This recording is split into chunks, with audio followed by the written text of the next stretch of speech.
2026ರ ಹಲಸು ಹಣ್ಣು ಮೇಳ ಇದು ನವತೇಜ ಅರ್ಪಿಸುವ 8ನೇ ಆವೃತ್ತಿ.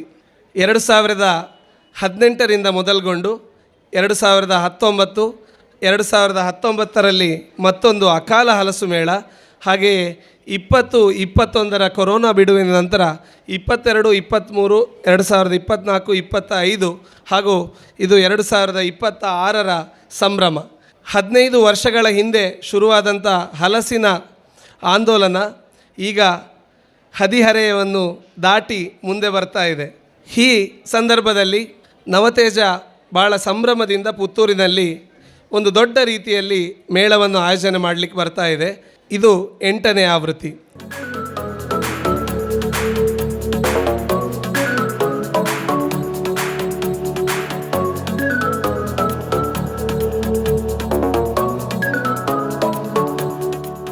ಹಲಸಿನ ಗಿಡಗಳ ಅನಾವರಣದೊಂದಿಗೆ ಉದ್ಘಾಟನೆ ಅಂತ ಹೇಳುವಂಥದ್ದನ್ನು ಕೇಳಲಿಕ್ಕೆ ಬಹಳ ಸಂತೋಷ ಆಗ್ತಾಯಿದೆ. ಯಾಕೆಂತ ಹೇಳಿದರೆ ಹಲಸಿನ ಈ ಮೇಳ ಪರಿಪೂರ್ಣ ಆಗಬೇಕಿದ್ರೆ ಇಂಥ ಕಾರ್ಯಕ್ರಮಗಳೇ ಆಗಬೇಕು.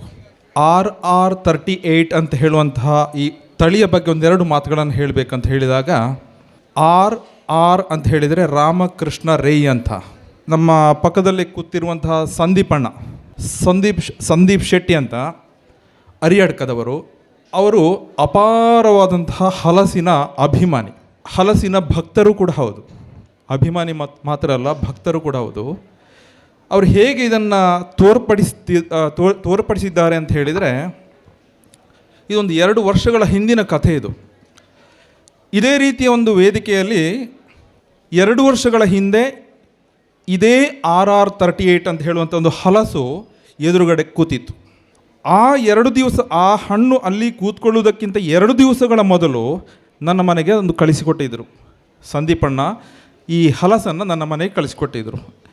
ವಿವೇಕ್, ಒಂದು ಸಲ ಈ ಹಣ್ಣನ್ನು ತಿಂದು ನೋಡು, ಮತ್ತು ನನಗೊಂದು ಅದರ ಅಭಿಪ್ರಾಯ ಹೇಳು ಅಂತ ಹೇಳಿದರು. ನಾನು ಮಾಮೂಲಿ ಹಣ್ಣು ಆಗಿರ್ಬೋದು ಅಂತ ಹೇಳಿಕೊಂಡು 10ರಲ್ಲಿ 11 ಇರ್ಬೋದು ಅಂತ ಓಪನ್ ಮಾಡಿ ಆಯಿತು, ನೋಡಿ ಆಯಿತು. ಬಾಯಿಗೆ ಇಟ್ಟ ಕೂಡಲೇ ಅದರ ಸ್ವಾದ, ಅದರ ಸಿಹಿಯನ್ನು ನೋಡಿದರೆ ಅದನ್ನು ವರ್ಣಿಸಲಿಕ್ಕೆ ಸಾಧ್ಯ ಇಲ್ಲ. ಅಷ್ಟೊಂದು ಸಿಹಿಯಾದ ಸ್ವೀಟ್ ಇರುವಂಥ ಹಲಸನನ್ನು ನನ್ನ ಜೀವಮಾನದಲ್ಲಿ ತಿಂದಿರಲಿಕ್ಕಿಲ್ಲ ನಾನು. ಅಷ್ಟು ಬ್ಯೂಟಿಫುಲ್ ಟೇಸ್ಟ್ ಆಗಿರುವಂಥ, ಅಷ್ಟು ಪರಿಮಳ ಇರುವಂತಹ, ಅಷ್ಟು ರುಚಿಯಾದಂತಹ, ಒಂದು ಸೋಳೆ ತಿಂದಾಗ ಮತ್ತೊಂದು ಸೋಳೆ ತಿನ್ನಬೇಕು ಅಂತ ಅನಿಸುವಂತಹ, ಅದು ಬಹಳ ಮುಖ್ಯ ಇದೆ ಈ ಹಲಸಲ್ಲಿ. ಈ ಎಲ್ಲ ಗುಣಗಳನ್ನು ಹೊಂದಿರುವಂತಹ ಹಲಸು ಈ ಹಣ್ಣಾಗಿತ್ತು. ಅಲ್ಲಿಯವರೆಗೆ ಅದಕ್ಕೆ ನಾಮಧೇಯ ಇರಲಿಲ್ಲ. ಅಷ್ಟೊತ್ತಿಗೆ ಅವರು ಹೇಳಿದರು, ಹೇಗೆ ಉಂಟು ವಿವೇಕ್ ಅಂತ. ನನಗೆ ಅದನ್ನು ಹೇಳುವಾಗಲೇ ಆಯಿತು, ಸಂದೀಪಣ್ಣ, ಇದನ್ನು ನೀವು ಮನೆಯಲ್ಲಿ ಇಟ್ಕೊಂಡು ನೀವು ತಿಂದು ಸಂತೋಷ ಪಡುವಂಥದ್ದಲ್ಲ. ಇದನ್ನು ನಾವು ಎಲ್ಲ ಒಂದು 10 ಜನಕ್ಕೆ, ನಮ್ಮ ಊರಿನ ಎಲ್ಲ 10 ಜನರ ಮನೆಗೆ ಬರುವಂಥ ಹಾಗೆ ಮಾಡಬೇಕು. ಇದು ನಮ್ಮ ಕೆಲಸ, ಪ್ರಮುಖವಾದಂಥ ಕೆಲಸ ಅಂತ ಹೇಳಿದಾಗ ಬಹಳ ಖುಷಿಯಾಯಿತು. ಅವ್ರು ಏನು ಮಾಡಿದರು ಅಂತ ತಕ್ಷಣ ಅದನ್ನು ಹೇಗೆ ಸ್ವೀಟ್ನೆಸ್ ನೋಡೋದು ಅಂತ ಹೇಳಿದರೆ ಅದಕ್ಕೊಂದು ಬ್ರಿಕ್ ಮೀಟ್ರ್ ಉಂಟು ಅಂತ ಹೇಳುವಂಥದ್ದು ವಿಷಯ ಗೊತ್ತಾಯಿತು. 2 ದಿವಸದಲ್ಲಿ ನನ್ನ ಮನೆಯಲ್ಲಿ ಬ್ರಿಕ್ಸ್ ಮೀಟ್ರ್ ಕೂಡ ಬಂದಿದೆ. ಅವರು ಆನ್ಲೈನಲ್ಲಿ ಆರ್ಡ್ರ್ ಮಾಡಿ 2 ದಿವಸದಲ್ಲಿ ಬ್ರಿಕ್ ಮೀಟ್ರನ್ನು ನನ್ನ ಮನೆಗೆ ಕಳಿಸಿ ಅದರ ಸ್ವೀಟ್ನೆಸ್ಸನ್ನು ಟೆಸ್ಟ್ ಮಾಡಬೇಕು ಅಂತ ಹೇಳಿ ನೋಡುವಾಗ ಅದರ ಸ್ವೀಟ್ನೆಸ್, ಇವತ್ತು ಕೂಡ ಅದನ್ನು ನಾನು ಫೋಟೋ ಇಟ್ಕೊಂಡಿದ್ದೇನೆ, 38 ಇದೆ ಸರ್ ಅದರ ಸ್ವೀಟ್ನೆಸ್. 38. ಇದು ಅಪಾರವಾದಂಥ ಸಂತೋಷ ನಮಗೆ. ಯಾಕಂತ ಹೇಳಿದರೆ ನಾವು ಕೂಡ ಬೇರೆ ಬೇರೆ ಹಲಸು ಮೇಳಗಳಲ್ಲಿ ಹೋಗುವಂಥದ್ದು, ಅಲ್ಲಿ ತಿನ್ನುವಂಥದ್ದು, ಅದರ ಟೇಸ್ಟ್ ನೋಡುವಂಥದ್ದು, ಕೆಂಪು ಹಳದಿ ಎಲ್ಲ ನೋಡಿ ಆಗಿದೆ. ಇದನ್ನು ನೋಡುವಾಗ ಇದಕ್ಕೆ ಕಾಂಪಿಟೇಟರ್ ಯಾರೂ ಇಲ್ಲ ಅಂತ ಹೇಳುವಂಥದ್ದು ಅಲ್ಲಿಯ ಮಟ್ಟಿಗೆ ನಮ್ಮ ಮನಸ್ಸಿಗೆ ಬಂದಾಗಿದೆ. ತಕ್ಷಣ ಏನು ಮಾಡಿದೆ ಅಂತ ಹೇಳಿದರೆ, ಮರುದಿವಸ ಹಲಸಿನ ಮೇಳ ಇದೇ ರೀತಿಯ 2 ವರ್ಷದ ಕಥೆ ಇದು. ಈಗ ಬರುವಾಗ ನಾವು ಮಾತಾಡಿದ್ದೇವೆ. 2 ವರ್ಷದ ಎದುರುಗಡೆ ಈ ಕೂಸು ಇಲ್ಲಿ ಕೂತ್ಕೊಂಡಿತ್ತು, ಇವತ್ತು ಸಣ್ಣ ಮಗುವಾಗಿ ಇಲ್ಲಿ ಎದುರು ಕೂತ್ಕೊಂಡಿದೆ. ಇದಕ್ಕಿಂತ ದೊಡ್ಡ ಅಭಿಮಾನ ಅಥವಾ ಈ ಕಾರ್ಯಕ್ರಮದ ಯಶಸ್ಸು ಇದಕ್ಕಿಂತ ದೊಡ್ಡದು ಇನ್ನೇನಾಗಲಿಕ್ಕಿದೆ ಅಂತ ಹೇಳುವಂಥದ್ದು. ಇದೇ ರೀತಿ ತಾನೇ ನಾವು ಮುಂದುವರಿತಾ ಹೋಗುವಂಥದ್ದು. ಅವರ ಇಚ್ಛೆ ಅದುವೇ. 4-6 ಜನಕ್ಕೆ ಇದನ್ನು ಹಂಚಬೇಕು. ಪ್ರತಿ ಸಲ ಹೇಳುವಾಗಲೂ ಕೂಡ ಅವರು ಹೇಳುವಂಥದ್ದು ಮಾತು ಕೇಳಿ, ಯಾರು ನಿಮ್ಮಲ್ಲಿ ಎಲ್ಲರೂ ಕೂಡ ಮಾತಾಡೋದು ಅವ್ರು ಹೇಳುವಂಥದ್ದು, ನಾನು ದುಡ್ಡು ಮಾಡಲಿಕ್ಕೆಲ್ಲ ಅಂತ. ಇದಕ್ಕಿಂತ ಶ್ರೇಷ್ಠವಾದಂತಹ ಒಂದು ಮಾತು ಇನ್ನು ಎಲ್ಲಿ ಬರಬೇಕು? ಇವತ್ತಿನ ಕಾಲಘಟ್ಟದಲ್ಲಿ ಎಲ್ಲರೂ ಅದಕ್ಕೆ ಹೊರಡ್ತಿರುವಾಗ ಅವರ ಮನಸ್ಸಲ್ಲಿ ಇರುವಂಥದ್ದು ಏನಂತ ಹೇಳಿದರೆ, ಇದು ನಾನು ದುಡ್ಡು ಮಾಡಲಿಕ್ಕೆ ಇರುವಂಥದ್ದು ಖಂಡಿತ ಅಲ್ಲ ಅಂತ.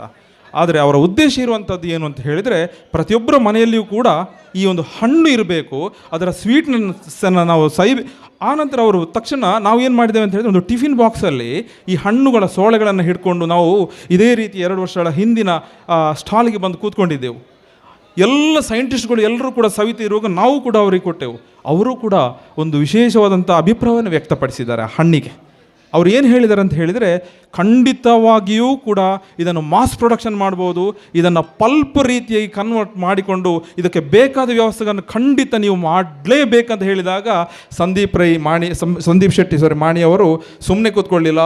ತಕ್ಷಣ ಕಾರ್ಯಪ್ರವೃತ್ತರಾಗಿ ಅದಕ್ಕೆ ಬೇಕಾದಂಥ ಎಲ್ಲ ಕೆಲಸಗಳನ್ನು ನಿಷ್ಠೆಯಿಂದ ಮಾಡಿ ಅವರು ಬೆಂಗಳೂರಲ್ಲಿ ಇದ್ದಾರೆ. ಅವರ ಮನಸ್ಸು ಮಾತ್ರ ಇಲ್ಲೇ ಇದೆ. ನಾವು ಎಲ್ಲ ಇವತ್ತು ಬಂದ ಅತಿಥಿಗಳ ಮೂಲಕ ನಿಮ್ಮೆಲ್ಲರ ಸಾಕ್ಷಿಯಾಗಿ ನಾವು ಇವತ್ತು ಕಾರ್ಯಕ್ರಮದಲ್ಲಿ ಇದನ್ನು ಬಿಡುಗಡೆಗೊಳಿಸ್ತಾ ಇದ್ದೇವೆ. ಸರ್, ದಯವಿಟ್ಟು ಎಲ್ಲರೂ ಸೇರಿಕೊಂಡು ಕೈ ಜೋಡಿಸಿಕೊಂಡು ಈ ಕಾರ್ಯಕ್ರಮವನ್ನು ನೆರವೇರಿಸಿಕೊಡಬೇಕು ಅಂತ ಈ ಸಂದರ್ಭದಲ್ಲಿ ಭಿನ್ನವಿಸಿಕೊಳ್ತಾ ಇದ್ದೇನೆ. ಸರ್, ವೇದಿಕೆ ಮೇಲಿರುವ ಎಲ್ಲ ಅತಿಥಿಗಳು, ವಿಶೇಷವಾಗಿ ಕ್ಯಾಂಪ್ಕೋದ ನಿರ್ದೇಶಕರು ಇವತ್ತಿನ ಕಾರ್ಯಕ್ರಮದ ಶುಭ ಚಾಲನೆಯನ್ನು ಕೊಡಲಿಕ್ಕಿರುವವರು, ಅವರನ್ನು ಜೊತೆಯಾಗಿ ಎಲ್ಲ ಅತಿಥಿಗಳು ಗಿಡಕ್ಕೆ ಒಂದು ಅಂಟಿದ ಪರದೆಯನ್ನು ಸರಿಸುವುದರ ಮೂಲಕ ಈ ಕಾರ್ಯಕ್ರಮವನ್ನು ಉದ್ಘಾಟಿಸಬೇಕು ಅಂತ ಹೇಳಿ ಕೇಳ್ಕೊಳ್ತಾ ಇದ್ದೇವೆ. RR38 ಮಾಣಿ ಒಳ್ಳೆಯ ಸಿಹಿಯ ಒಂದು ವೆರೈಟಿ ಈ ವೇದಿಕೆಯಲ್ಲಿ ಇವತ್ತು ಬಿಡುಗಡೆಗೊಂಡಿತು. ಇರುವಂತಹ ನವನೀತ್ ನರ್ಸರಿಯ ಮಳಿಗೆಯಲ್ಲಿ ಯಥೇಚ್ಛವಾಗಿ ಗಿಡಗಳು ಮಾರಾಟಕ್ಕೆ ಲಭ್ಯ ಇದೆ. ಖಂಡಿತ ಹಣ್ಣು ಪ್ರಿಯ ಆಸಕ್ತ ಬಂಧುಗಳು ಗಿಡವನ್ನು ಕೊಂಡು ಒಬ್ಬ ರೈತನಿಗೆ ಪ್ರೋತ್ಸಾಹಿಸಬೇಕು ಅಂತ ಕೇಳ್ಕೊಳ್ತಾ ಇದ್ದೇವೆ. ಹಾಗೆಯೇ ಇದು ವಿವೇಕ್ ಆಳ್ವರು ಹೇಳುವಾಗ ಒಂದು ವಿಷಯ ಬಿಟ್ಟು ಹೋಗಿದೆ, ಏನು ಅಂದರೆ ಇದು ಅರ್ಲಿ ವೆರೈಟಿ, ಅಂದರೆ ಫೆಬ್ರವರಿ ಎಂಡ್ ಮಾರ್ಚಿಗೆ ಹಣ್ಣಾಗುವಂಥ ಒಂದು ವೆರೈಟಿ. ಹಾಗಾಗಿ ಈಗ ಹಣ್ಣು ತಿನ್ನಲಿಕ್ಕೆ ನಮಗೆ ಲಭ್ಯ ಇಲ್ಲ. ಬಟ್ ಉದ್ಘಾಟನೆಯ ಸಂತೋಷದ ಖುಷಿಗೆ ಬೇರೆ ಹಣ್ಣನ್ನು ತಿನ್ನಲಿಕ್ಕೆ ಕೊಡ್ತಾ ಇದ್ದೇವೆ. ಹಾಗೆ ಶುಭ ಚಾಲನೆಯನ್ನು ಮಾಡಿದಂಥ ಶ್ರೀ ಮುರಳೀಕೃಷ್ಣ ಚಳ್ಳಂಗಾರು, ನಿರ್ದೇಶಕರು ಕ್ಯಾಂಪ್ಕೋ ಲಿಮಿಟೆಡ್, ಇವರು ನಮ್ಮನ್ನು ಉದ್ದೇಶಿಸಿ ಮಾತಾಡಬೇಕು ಅಂತ ಕೇಳ್ಕೊಳ್ತಾ ಇದ್ದೇವೆ. ಪುತ್ತೂರಿನಲ್ಲಿ ಕಳೆದ ಅನೇಕ ವರ್ಷಗಳಿಂದ ಈ ಹಲಸು ಮೇಳ ಬಹಳ ಯಶಸ್ವಿಯಾಗಿ ನಡೀತಾ ಬಂದಿದೆ. ಈ ವರ್ಷದ ಈ ಹಲಸು ಮೇಳವನ್ನು ಬಹಳ ಹೆಮ್ಮೆಯಿಂದ ಮತ್ತು ಅಷ್ಟೇ ಪ್ರೀತಿಯಿಂದ ನಾವೆಲ್ಲ ಒಟ್ಟು ಸೇರಿ ಇದನ್ನು ಉದ್ಘಾಟಿಸಿದ್ದೇವೆ ಅಂತ ಹೇಳಲಿಕ್ಕೆ ಬಹಳ ಸಂತೋಷ ಪಡ್ತಾ ಇದ್ದೇನೆ. ನಾನೇನು ದೊಡ್ಡ ಕೃಷಿಕ ಅಲ್ಲ, ಅಥವಾ ದೊಡ್ಡ ಆಸ್ತಿಯನ್ನು ನನ್ನ ಹೆಸರಿನಲ್ಲಿ ಹೊಂದಿದವನಲ್ಲ. ನನ್ನ ತಂದೆಯವರು ಏನು ಕೃಷಿ ಪದ್ಧತಿಯನ್ನು ತೋರಿಸಿಕೊಟ್ಟಿದ್ದಾರೆ ಅದನ್ನು ಮುಂದುವರಿಸುವಂತಹ ಒಂದು ಕೆಲಸವನ್ನು ಮಾಡ್ತಾ ಇದ್ದೇನೆ ಅಷ್ಟು ಬಿಟ್ಟರೆ, ವೇದಿಕೆಯಲ್ಲಿರುವ ಏನು ಕೃಷಿ ತಜ್ಞರ ಜೊತೆಯಲ್ಲಿ ಕೂತುಕೊಳ್ಳುವಂಥ ಒಂದು ಯೋಗ್ಯತೆ ನಮಗಂತೂ ಇಲ್ಲವೇ ಇಲ್ಲ. ಕ್ಯಾಂಪ್ಕೋ ಸಂಸ್ಥೆಯನ್ನು ಪ್ರತಿನಿಧಿಸುವ ಕಾರಣ, ಕ್ಯಾಂಪ್ಕೋ ಸಂಸ್ಥೆ ಈ ಹಲಸು ಮೇಳದ ಜೊತೆಗೆ ಇರುವ ಕಾರಣ ಕ್ಯಾಂಪ್ಕೋ ಸಂಸ್ಥೆಯ ಪರವಾಗಿ ನಾನಿಲ್ಲಿ ಬಂದಿದ್ದೇನೆ. ಹಾಗಾಗಿ ಈ ಹಲಸು ಮೇಳದ ಈ ಒಂದು ದೊಡ್ಡ ಕಾರ್ಯಕ್ಕೆ ಕ್ಯಾಂಪ್ಕೋ ಸಂಸ್ಥೆ ಯಾವತ್ತೂ ನಿಮ್ಮ ಜೊತೆಗೆ ಇರುತ್ತದೆ ಅಂತ ಹೇಳ್ತಾ, ಈ ಮೇಳ ಬಹಳ ಯಶಸ್ವಿಯಾಗಿ ನಡಿಬೇಕು. ಜೊತೆಗೆ ಇಲ್ಲಿ ಪ್ರದರ್ಶನಕ್ಕಿಂತ ಬಂದಂತಹ ಅನೇಕ ವಸ್ತುಗಳಿದೆ, ಅವುಗಳನ್ನು ನಾವು ನೋಡಿ ಅವುಗಳನ್ನು ಪಡ್ಕೊಂಡು ಅವರಿಗೂ ಕೂಡ ಪ್ರೋತ್ಸಾಹಗಳನ್ನು ಮಾಡುವಂಥ ಕೆಲಸಗಳಾಗಬೇಕು ಅಂತ ನಾನು ವಿನಂತಿಯನ್ನು ಮಾಡ್ತಾ, ಇತ್ತೀಚಿನ ದಿನಗಳಲ್ಲಿ ಕೃಷಿ ಬಹಳ ಆಕರ್ಷಕವಾಗಿ ಆಗ್ತಾ ಇದೆ ಅಂತ ಗಮನಿಸ್ತಾ ಇದ್ದೇವೆ. ಕೊರೋನಾ ಕಾಲಘಟ್ಟದಿಂದ ಬೆಂಗಳೂರಿನಲ್ಲಿ ನಮ್ಮ ವರ್ಗ ಜಾಗೆಗಳನ್ನು ಕೊಟ್ಟು ಬೆಂಗಳೂರಿಗೆ ಹೋಗಿ ಹಾಯಾಗಿ ಜೀವನ ಮಾಡ್ತಾ ಇದ್ದಂತಹ ವರ್ಗದಾರರು ಇವತ್ತು ಮತ್ತೆ ಪುತ್ತೂರಿನಲ್ಲಿಯೋ ಸುಳ್ಯದಲ್ಲಿಯೋ ಎಲ್ಲಿಯೋ ಒಂದು 5 ಎಕರೆ 6 ಎಕರೆ ಜಾಗ ತಗೊಂಡು ಕೃಷಿ ಜೀವನವನ್ನು ನಡೆಸಬೇಕು ಅಂತ ಹೇಳುವಂತಹ ಒಂದು ವಾತಾವರಣಕ್ಕೆ ಈಗ ಬರ್ತಾ ಇದ್ದಾರೆ. IT-BTಯಲ್ಲಿ ಈಗ ರಿಸೆಷನ್ ಪ್ರಾರಂಭ ಆಗಿದೆ. ಕೊರೋನಾ ಕಾಲದಲ್ಲಿ ತುಂಬ ಜನರನ್ನು ಕಂಪನಿಗಳಿಂದ ಹೊರಗೆ ಹಾಕಿದರು. ಆವಾಗ ನಮಗೆ ನಮ್ಮನ್ನು ಆಧರಿಸಿದ್ದು ಈ ಮಣ್ಣು ಯಾವತ್ತೂ ನಮ್ಮನ್ನು ಮುನಿಸುವುದಿಲ್ಲ. ನಾವೇನಾದರೂ ನಮ್ಮ ಭೂಮಿಗೆ ನಾವೇನಾದರೂ ಅನ್ಯಾಯ ಮಾಡಿದರೆ ಖಂಡಿತವಾಗಿ ಭೂತಾಯಿ ನಮ್ಮನ್ನು ಬಿಡುವುದಿಲ್ಲ. ಸೊ ಅನೇಕ ಜನ ಯುವಕರು ಇವತ್ತು ಕೃಷಿ ಉದ್ಯಮಕ್ಕೆ ಬಂದಿದ್ದಾರೆ, ಕೃಷಿಗೆ ಬಂದಿದ್ದಾರೆ. ಕೃಷಿಯಲ್ಲಿ ಬಂದು ಅನೇಕ ಸಂಶೋಧನೆಗಳನ್ನು ಮಾಡ್ತಾ ಇದ್ದಾರೆ. ಅದರಲ್ಲಿ ಬಹಳ ಮುಖ್ಯವಾಗಿ ನಾವು ಇವತ್ತು ಗಮನಿಸಬೇಕಾದದ್ದು, ನಮ್ಮವರೇ ಆದಂತಹ ನಮ್ಮ ಸುಳ್ಯದ ಕರಿಕಳದಲ್ಲಿರುವ ಶ್ರೀಯುತ ಅಶೋಕಣ್ಣನವರು, ಅವರ ಒಂದು ಯಶೋಗಾಥೆ ಅದು ನಾವು ಎಷ್ಟು ಹೇಳಿದರೂ ಮಾತುಗಳಲ್ಲಿ ವರ್ಣಿಸಲಿಕ್ಕೆ ಸಾಧ್ಯ ಇಲ್ಲ. ದೊಡ್ಡಬಳ್ಳಾಪುರದ ಆ ಜಾಗದಲ್ಲಿ 100 ಎಕರೆ ಜಮೀನನ್ನು ಖರೀದಿಸಿ ಅಲ್ಲಿ ಅವರು ಮಾಡಿದಂಥ ಕೃಷಿ ಸಾಧನೆ ನಿಜವಾಗಿ ಅದಕ್ಕೊಂದು ದೊಡ್ಡ ಒಂದು ಪ್ರಶಸ್ತಿ ಸಿಗಬೇಕು ಅವರಿಗೆ. ಅವರ ಕೃಷಿ ಸಾಧನೆಯನ್ನು ನಮ್ಮ ಡಾಕ್ಟರ್ ನರೇಂದ್ರ ರೈ ದೇರ್ಲರವರು ಪುಸ್ತಕ ರೂಪದಲ್ಲಿ ಅದನ್ನು ಹೊರತಂದಿದ್ದಾರೆ. ಇತ್ತೀಚೆಗಷ್ಟೇ ಡಾಕ್ಟರ್ ನರೇಂದ್ರ ರೈ ದೇರ್ಲರವರಿಗೆ ನಮ್ಮ ವಿವೇಕಾನಂದ ಕಾಲೇಜಿನ ಪ್ರತಿಷ್ಠಿತ ನಿರಂಜನ ಸಾಹಿತ್ಯ ಪ್ರಶಸ್ತಿಯನ್ನು ನಾವು ಇದೇ ಕಾರಣಕ್ಕೆ ನಾವು ಕೊಟ್ಟದ್ದನ್ನು, ಪ್ರದಾನ ಮಾಡಿದ್ದನ್ನು ಈ ಸಂದರ್ಭದಲ್ಲಿ ನಾನು ನೆನಪಿಸಿಕೊಳ್ತೇನೆ. ಇತ್ತೀಚಿನ ದಿನಗಳಲ್ಲಿ ಸಾಹಿತ್ಯ ಬೇರೆ ಬೇರೆ ಕವಲು ದಾರಿಗಳನ್ನು ಹುಡುಕುತ್ತಾ ಇದೆ, ಕವಲು ದಾರಿಯತ್ತ ಹೋಗ್ತಾ ಇದೆ. ಆದರೆ ಕೃಷಿಯನ್ನೇ ಒಂದು ಸಾಹಿತ್ಯದ ವಸ್ತುವನ್ನಾಗಿ, ಕೃಷಿ ಸಾಧಕರನ್ನು ಹೋಗಿ ಅವರ ಮನೆಗೆ ಹೋಗಿ ಅವರ ಕೃಷಿಯನ್ನು ನೋಡಿ ಅದನ್ನು ದಾಖಲಿಸಿ ಒಂದು ಪುಸ್ತಕ ರೂಪದಲ್ಲಿ ತಂದು ನಮ್ಮಂಥ ನೂರಾರು ಜನ ಓದುಗರಿಗೆ ಪರಿಚಯಿಸುವಂಥ ಕೆಲಸ, ಅದು ಮಹತ್ತರವಾದಂಥ ಕೆಲಸ ಅಂತ ನಾವೆಲ್ಲ ಅಂದ್ಕೊಳ್ಬೇಕು. ಹಾಗಾಗಿ ಡಾಕ್ಟರ್ ನರೇಂದ್ರ ರೈ ದೇರ್ಲರವರಿಗೂ ನನ್ನ ವೈಯಕ್ತಿಕವಾದಂತಹ ಅಭಿನಂದನೆಗಳನ್ನು ಸಲ್ಲಿಸ್ತೇನೆ. ಗೊತ್ತಿಲ್ಲದಂತಹ, ಪ್ರಚಾರಕ್ಕೆ ಬಾರದಂತಹ ಅನೇಕ ಕೃಷಿಕರನ್ನು ಹುಡುಕಿ ಹೋಗಿ ಅವರು ಪುಸ್ತಕ ರೂಪದಲ್ಲಿ ಅವರು ಪರಿಚಯಿಸಿದ್ದಾರೆ. ಅದಕ್ಕೆ ಆಟೋಬಯೋಗ್ರಫಿ ಆಫ್ ಕೃಷಿಕ, ರೈತರ ಯಶೋಗಾಥೆಯನ್ನು ಪರಿಚಯಿಸುವ ಒಂದು ಬಯೋಗ್ರಫಿಯನ್ನೇ ಅವರು ತರ್ತಾ ಇದ್ದಾರೆ. ಇವರ ಈ ಸಾಧನೆ ಅಂತಹ ಶ್ರಮಿಕರಿಗೆ ಪದ್ಮಶ್ರೀಯಂತಹ ಅಥವಾ ಇನ್ನು ಬೇರೆ ಯಾವುದು ರಾಷ್ಟ್ರಮಟ್ಟದ ಪುರಸ್ಕಾರಗಳು ಹುಡುಕಿಕೊಂಡು ಬರಲಿ ಅಂತ ನಾನು ಆಶಿಸ್ತಾ, ಒಂದು ವಿಶೇಷವಾದಂಥ ಹಣ್ಣಿನ ಹಬ್ಬ ಇದು. ಕೆಲವರಿಗೆ ಮಾವಿನ ಹಣ್ಣಿನ ಸೀಸನಲ್ಲಿ ಮಾವಿನ ಹಣ್ಣು ಬಹಳ ಆಸಕ್ತಿ ಇರ್ತದೆ, ಕೆಲವರಿಗೆ ನಮ್ಮ ವೇಣುಣ್ಣಂತರವರಿಗೆ ಹಲಸಿನ ಹಣ್ಣು ಇಷ್ಟ ಇರ್ತದೆ. ವೆರೈಟಿ ಹಲಸಿನ ಹಣ್ಣನ್ನು ಮಾಡ್ತವ್ರು ಏನು ಬೆಳೆಸುವವರು ಇರ್ತಾರೆ. ಅವರಿಗೆಲ್ಲರಿಗೂ ಇದೊಂದು ಆಸಕ್ತಿಯ ಕ್ಷೇತ್ರ ಆಗಲಿ. ಕೃಷಿ ಯಾವತ್ತೂ ನಮ್ಮನ್ನು ಕೈ ಬಿಡೋದಿಲ್ಲ. ಕೃಷಿಯಲ್ಲಿ ತೊಡಗಿಸಿಕೊಂಡವನು ಖಂಡಿತವಾಗಿಯೂ ನಮ್ಮ ಬದುಕನ್ನು ಮೇಲೆ ಎತ್ತರಿಸಲಿಕ್ಕೆ ಸಾಧ್ಯ ಇದೆ ಅಂತ ನೂರಾರು ಜನ ತೋರಿಸಿಕೊಟ್ಟಿದ್ದಾರೆ. ಹಾಗೆ ಆ ಕೃಷಿ ಸಂಸ್ಕೃತಿಯನ್ನು ಉಳಿಸಿಕೊಳ್ಳುವಂತಹ ಮಹತ್ತರವಾದಂತಹ ಕಾರ್ಯಕ್ಕೆ ಈ ಒಂದು ಹಲಸು ಮೇಳ ಒಂದು ದೊಡ್ಡ ಪ್ರೋತ್ಸಾಹವನ್ನು ಕೊಡ್ತಾ ಇದೆ. ನಾವೆಲ್ಲರೂ ಗಟ್ಟಿಯಾಗಿ ಈ ಹಲಸು ಮೇಳದ ಜೊತೆಗೆ ಇರಬೇಕು. ಇದರ ಆಯೋಜನೆಯನ್ನು ಮಾಡಿದಂತಹ ನಮ್ಮ ಮರಿಕೆಯವರು, ಅನಂತಣ್ಣ, ಇವರೆಲ್ಲ ತಂಡಕ್ಕೂ, ನವನೀತದವರಿದ್ದಾರೆ, ಇವರೆಲ್ಲರ ತಂಡಕ್ಕೂ ನಾನು ಅಭಿನಂದನೆಗಳನ್ನು ಹೇಳಿ, ಮತ್ತೆ ಈ ಹಲಸು ಮೇಳ 3 ದಿವಸ ಅತ್ಯಂತ ಯಶಸ್ವಿಯಾಗಿ ಮೂಡಿ ಬರಲಿ ಅಂತ ಹೇಳಿ ನನ್ನ ಮಾತನ್ನು ಮುಗಿಸ್ತೇನೆ. ನಮಸ್ಕಾರ. ಕೃಷಿ ಸಂಸ್ಕೃತಿ ಉಳಿಬೇಕು ಮತ್ತು ಬೆಳಿಬೇಕು ಎಂದು ಆಶಿಸಿದ ಉದ್ಘಾಟಕರಾದಂಥ ಶ್ರೀ ಮುರಳೀಕೃಷ್ಣ ಚಳ್ಳಂಗಾರ್ ಅವರಿಗೆ ಧನ್ಯವಾದಗಳು. ಮೊನ್ನೆ ತಾನೇ ಹೀಗೆ ಪೇಟೆಯಲ್ಲಿ ಹೋಗ್ತಾ ಇದ್ದಾಗ ಒಬ್ಬರು ಕೇಳಿದರು, ಮೇಳ ಎಂಚಿ ನಾವು ಸಂತೆ ಎತ್ತೆ ಪೊಕ್ಕಡೆ ಎತ್ತ ವರ್ಷಾಲು ಮನ್ಪುನ ಅಂಚ ಮನ್ಪುನ ಎತ್ತ ಅಂತ. ಆಗ ಮಾತಾಡ್ತಾ ನಾನು ಅವರಿಗೆ ಹೇಳಿದೆ, ಮೇಳಕ್ಕೋಸ್ಕರ ಮೇಳ ಆಗುವಂಥದ್ದಲ್ಲ, ಒಂದು ಉದ್ದೇಶ ಇಟ್ಟು ಆಗುವಂಥದ್ದು ಅಂತ.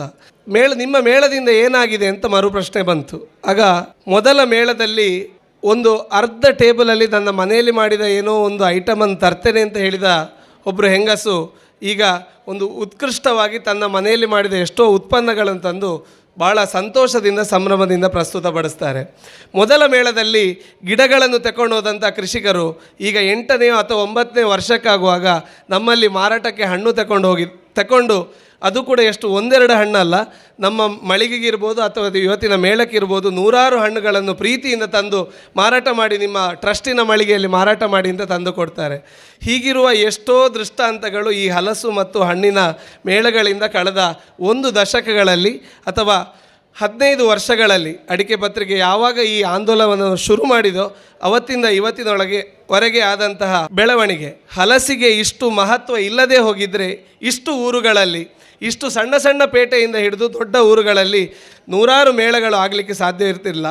ಆ ಹಲಸಿಗಿರುವ ಮಹತ್ವ, ಆ ಹಲಸಿಗಿರುವ ರುಚಿ, ಹಲಸಿಗಿರುವ ಮರೆತು ಹೋಗಿದ್ದನ್ನು ಮತ್ತೆ ನೆನಪುಪಡಿಸಿದ ಸಂಭ್ರಮ ಈ ಮೇಳಗಳಲ್ಲಿ ಎದ್ದು ಕಾಣ್ತದೆ ಅಂತ ಹೇಳುವ ಮಾತಿನೊಂದಿಗೆ ಮುಂದಕ್ಕೆ ಈಗಾಗಲೇ ನಮ್ಮ ಉದ್ಘಾಟಕರು ಆ ಮಾತನ್ನು ಇಲ್ಲಿ ಹೇಳಿದರು ವೇದಿಕೆಯಲ್ಲಿ. ಹಲಸಿನಲ್ಲಿ ಹಸಿರು ಕ್ರಾಂತಿಯ ಬಗ್ಗೆ ಮಾತಾಡ್ತಾ ಇವತ್ತು ಈ ವೇದಿಕೆಯಲ್ಲಿ ಒಂದು ಹೊಸ ಕೃತಿ ಹಲಸಿನಲ್ಲಿ ಹಸಿರು ಕ್ರಾಂತಿ ಎಂಬ ಕೃತಿ ಅನಾವರಣಗೊಳ್ಳಲಿಕ್ಕಿದೆ. ಇದರ ಕೃತಿಕಾರರಾದಂತಹ ಡಾಕ್ಟರ್ ನರೇಂದ್ರ ಇದೇರ್ಲಾ ಅವರು ಕೃತಿಯ ಬಗ್ಗೆ 2 ಮಾತಾಡಬೇಕು ಅಂತ ಕೇಳ್ಕೊಳ್ತಾ ಇದ್ದೇವೆ. ಒಂದು ದಾರ್ಶನಿಕ ಮಾತಿದೆ, ಈ ಭೂಮಿ ಒಂದು ಸಂತೆಯ ಹಾಗೆ, ಒಂದು ಜಾತ್ರೆಯ ಹಾಗೆ, ಒಂದು ಮೇಳದ ಹಾಗೆ. ಕೆಲವರು ವ್ಯಾಪಾರಕ್ಕೆ ಬರ್ತಾರೆ, ಕೆಲವರು ಖರೀದಿ ಮಾಡಲಿಕ್ಕೆ ಬರ್ತಾರೆ, ಅದಕ್ಕಿಂತ ಹೆಚ್ಚು ಜನ ವೀಕ್ಷಕರಾಗಿ ಇರ್ತಾರೆ ಅಂತ. ಮೇಳದ ಅರ್ಥವೇ ಚಲನೆ. ಇವತ್ತು ಚಲಿಸುವವರ ಸಂಖ್ಯೆ ಜಾಸ್ತಿ ಇದೆ, ಒಂದೇ ಕಡೆ ಕೂತವರ ಸಂಖ್ಯೆ ತುಂಬ ಕಡಿಮೆ ಇದೆ.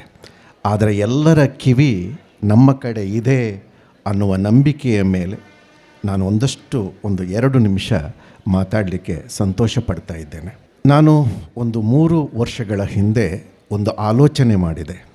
ನಮ್ಮ ದೇಶದಲ್ಲಿ ಮುತ್ಸದ್ದಿಗಳ, ಸಾಹಿತಿಗಳ, ಕಲಾವಿದರ, ಚಲನಚಿತ್ರ ನಟರ, ರಾಜಕಾರಣಿಗಳ, ಸ್ವಾತಂತ್ರ್ಯ ಹೋರಾಟಗಾರರ ಆತ್ಮಕಥೆಗಳು, ಜೀವನ ಚರಿತ್ರೆಗಳೆಲ್ಲ ಬರ್ತವೆ. ಆದರೆ ಇವರೆಲ್ಲರನ್ನೂ ಸೇರಿಸಿ ಎಲ್ಲರ ಹೊಟ್ಟೆಗೆ ಅನ್ನ ಕೊಡುವ ರೈತರ ಜೀವನ ಚರಿತ್ರೆ, ಆತ್ಮಚರಿತ್ರೆ, ಯಶೋಗಾಥೆಗಳು ಬರ್ತಾ ಇಲ್ಲ. ಯಾಕೆ ಅದನ್ನು ನಾನು ಬರೀಬಾರ್ದು ಅಂತ 10 ಜನ ರೈತರನ್ನು ಆಯ್ಕೆ ಮಾಡಿ ಅವರ ಮನೆಗೆ ನಾನೇ ಹೋಗಿ ಅವರ ಜೊತೆಗೆ 2 ದಿವಸ ಇದ್ದು ಅವರನ್ನು ಅಗೆದು ಬಗೆದು ಸಂದರ್ಶನ ಮಾಡಿ ನಾನೇ ಬರೆದು ನಾನೇ ಪ್ರಕಾಶಕನಾಗಿ ಈ ಪುಸ್ತಕದ ಕರ್ನಾಟಕ ಕೃಷಿ ಕಥನ ಮಾಲಿಕೆ ಅನ್ನುವ ಒಂದು ಮಾಲಿಕೆಯಲ್ಲಿ ಪುಸ್ತಕ ಪ್ರಕಟಿಸುವುದಕ್ಕೆ ಆರಂಭ ಮಾಡಿದೆ. ಅದು ನಿಧಾನವಾಗಿ ಸಾಗಿ ಇವತ್ತು ಬಿಡುಗಡೆಯಾಗುವ ಪುಸ್ತಕ 9ನೆಯ ಪುಸ್ತಕ. ಈ ಪುಸ್ತಕದ ನಾಯಕ ನಾನು ನಿರೀಕ್ಷೆ ಮಾಡಿರಲಿಲ್ಲ ಇವತ್ತು ಪುತ್ತೂರಿಗೆ ಬರ್ತಾರೆ ಅಂತ. ನಾನು ಬಹಳ ಸಂತೋಷ ಪಡ್ತಾ ಇದ್ದೇನೆ ಮತ್ತು ಈ ವೇದಿಕೆಯಲ್ಲಿ ಅಶೋಕ್ ಕುಮಾರ್ ಅವರನ್ನು ಅಭಿನಂದಿಸ್ತಾ ಇದ್ದೇನೆ. ನನ್ನ ಪ್ರಕಾರ ಈ ವ್ಯಕ್ತಿ ಒಬ್ಬ ಅಸಾಧಾರಣ ಕೃಷಿಕ. ಸಾಮಾನ್ಯವಾಗಿ ಅಗ್ರಿಕಲ್ಚರ್ BSc ಅಥವಾ ಪೋಸ್ಟ್ ಗ್ರ್ಯಾಜುಯೇಷನ್ ಮಾಡಿದವರು ಹಳ್ಳಿಯ ಮಕ್ಕಳಾದರೂ ಕೂಡ ಯಾವುದಾದ್ರೂ ಬೀಜದ ಕಂಪನಿಗೆ ಅಥವಾ ಗೊಬ್ಬರದ ಇಂಡಸ್ಟ್ರಿಯಲ್ಲಿಯೋ ಅಥವಾ ಯಾವುದಾದ್ರೂ ವಿಜ್ಞಾನ ಕೇಂದ್ರದಲ್ಲೋ ನೌಕರಿಯನ್ನು ಪಡೀತಾರೆ. ಈ ವ್ಯಕ್ತಿ ಹಳ್ಳಿಯಿಂದ ಬೆಂಗಳೂರಿಗೆ ಹೋಗಿ ನಾನು ಕೃಷಿಗೆ ಸಂಬಂಧಪಟ್ಟ ಯಾವುದಾದ್ರೂ ಕೆಲಸ ಮಾಡಬೇಕು ಅಂತ ಬೆಂಗಳೂರಿನಲ್ಲಿ ನೋಡಿ, ಹಳ್ಳಿಯಿಂದ ಬೆಂಗಳೂರಿಗೆ ಎಲ್ಲ ಸುಖ ದುಡ್ಡಿನಲ್ಲಿದೆ, ನಗರದಲ್ಲಿ ಇದೆ ಅಂತ ಯುವಕರು ವಲಸೆ ಹೋಗುವ ಕಾಲದಲ್ಲಿ ಅದೇ ರಾಜಧಾನಿಯ ಪಕ್ಕದಲ್ಲಿ ಹಳ್ಳಿಯ ಹುಡುಗ ಒಬ್ಬ ಕೃಷಿ ಮಾಡಬೇಕಾದ್ರೆ ನಾನು ಇದು ಅಸಾಧಾರಣವಾದಂಥ ಒಂದು ಸಾಧ್ಯತೆ ಮತ್ತು ಯೋಚನೆ ಅಂತ ಭಾವಿಸಿದ್ದೇನೆ. ಸುಮಾರು 4,500 ಹಲಸಿನ ಮರ, 120ಕ್ಕಿಂತ ಹೆಚ್ಚು ತಳಿ ವೈವಿಧ್ಯತೆ. ಆದರೆ ಇದನ್ನು ಸೃಷ್ಟಿಸುವ ಮುಂಚೆ ಅವರು ಪಟ್ಟ ಸವಾಲು, ಕಷ್ಟ, ಎದುರಿಸಿದ ಸವಾಲು ಅಸಾಧಾರಣವಾದದ್ದು. ಸುಮಾರು 229 ಬೋರ್ವೆಲ್ಗಳನ್ನು ತೆಗಿತಾರೆ. ಆರಂಭದಲ್ಲಿ 600 ಅಡಿಯಲ್ಲಿ ನೀರಿರುತ್ತೆ, 1,500 ಅಡಿಗೆ ಹೋಗುತ್ತೆ, 2,000 ಅಡಿಗೆ ಹೋಗುತ್ತೆ. ನಾನು ಆ ಪುಸ್ತಕದಲ್ಲಿ ಬೋರ್ವೆಲ್ನಿಂದ ಎತ್ತಿ ಹಾಕಿದ ಸಬ್ಬರ್ಸಿಲ್ ಪಂಪ್ಗಳ ಒಂದು ಫೋಟೋವೇ ಹಾಕಿದ್ದೇನೆ. ರೇಷ್ಮೆ ಕೃಷಿ ಮಾಡ್ತಾರೆ, ಹೂವಿನ ಕೃಷಿ ಮಾಡ್ತಾರೆ, ಅಡಿಕೆ ಕೃಷಿ ಮಾಡ್ತಾರೆ. ಈ ಎಲ್ಲವೂ ನೀರಿಲ್ಲದೆ ಸೋತು ಹೋದಾಗ ಹತಾಶರಾಗದೆ ಜಗತ್ತಿನಾದ್ಯಂತ ಪ್ರವಾಸ ಮಾಡಿ ಅವರು ನೀರಿಲ್ಲದ 4-5 ಬೆಳೆಗಳನ್ನು ಆಯ್ಕೆ ಮಾಡ್ತಾರೆ.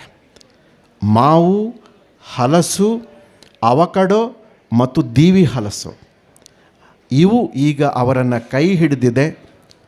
ಕಳೆದ 1 ವರ್ಷದಲ್ಲಿ 250 ಕೋಟಿಯಷ್ಟು ಮೊತ್ತದ ಹಲಸು ಹಣ್ಣಿನ ವ್ಯಾಪಾರ ಮಾಡಿದ್ದಾರೆ. ಬಹುಶಃ ಇದು ಕೇವಲ ನಮ್ಮ ರಾಜ್ಯಕ್ಕಲ್ಲ, ನಮ್ಮ ದೇಶಕ್ಕಲ್ಲ, ಇಡೀ ಪ್ರಪಂಚಕ್ಕೆ ಒಂದು ಮಾದರಿ ಅಂತ ನಾನು ಭಾವಿಸಿಕೊಂಡಿದ್ದೇನೆ. ಇದಕ್ಕಿಂತ ಒಂದು ವಾಕ್ಯ ಹೆಚ್ಚು ಮಾತನಾಡೋದಿಲ್ಲ, ಯಾಕಂದರೆ ನೀವು ಪುಸ್ತಕ ಓದಬೇಕು. ಅವೆಲ್ಲವನ್ನು ಆ ಪುಸ್ತಕದಲ್ಲಿ ಬರೆದಿದ್ದೇನೆ. ಅದೀಗ ಬಿಡುಗಡೆ ಆಗುತ್ತೆ. ಇಲ್ಲೇ ಆ ಪುಸ್ತಕ ನಿಮ್ಮ ಪಕ್ಕದಲ್ಲೇ ಅದು ಲಭ್ಯ ಇದೆ. ಇಂಥ ಒಂದು ಮೇಳದಲ್ಲಿ ಸಕಾಲಿಕವಾದಂಥ ಸಂದರ್ಭ ಇದು. ಹಲಸಿನ ಒಂದು ಪುಸ್ತಕದ ಬಿಡುಗಡೆಗೆ ಅವಕಾಶ ಮಾಡಿಕೊಟ್ಟ ಈ ಎಲ್ಲ ಕುಟುಂಬದ ಸದಸ್ಯರಿಗೆ ನಾನು ಮತ್ತೊಮ್ಮೆ ನನ್ನ ಪ್ರೀತಿಯ ನಮಸ್ಕಾರವನ್ನು, ಕೃತಜ್ಞತೆಯನ್ನು ಸಲ್ಲಿಸಿ ಮಾತನ್ನು ನಿಲ್ಲಿಸ್ತಾ ಇದ್ದೇನೆ. ನಮಸ್ಕಾರ. ಪುಸ್ತಕದ ಬಗ್ಗೆ ಮಾತಾಡಿದ ನಿಮಗೆ ಧನ್ಯವಾದಗಳು ಸರ್. ಈಗ ಶ್ರೀ ಪಡ್ರೆ ಅವರು ನರೇಂದ್ರ ರೈ ವಿರಚಿತ ಹಲಸಿನಲ್ಲಿ ಹಸಿರ ಕ್ರಾಂತಿ ಈ ಪುಸ್ತಕವನ್ನು ಬಿಡುಗಡೆಗೊಳಿಸಬೇಕು ಅಂತ, ಲೋಕಾರ್ಪಣೆಗೊಳಿಸಬೇಕು ಅಂತ ಕೇಳ್ಕೊಳ್ತಾ ಇದ್ದೇನೆ.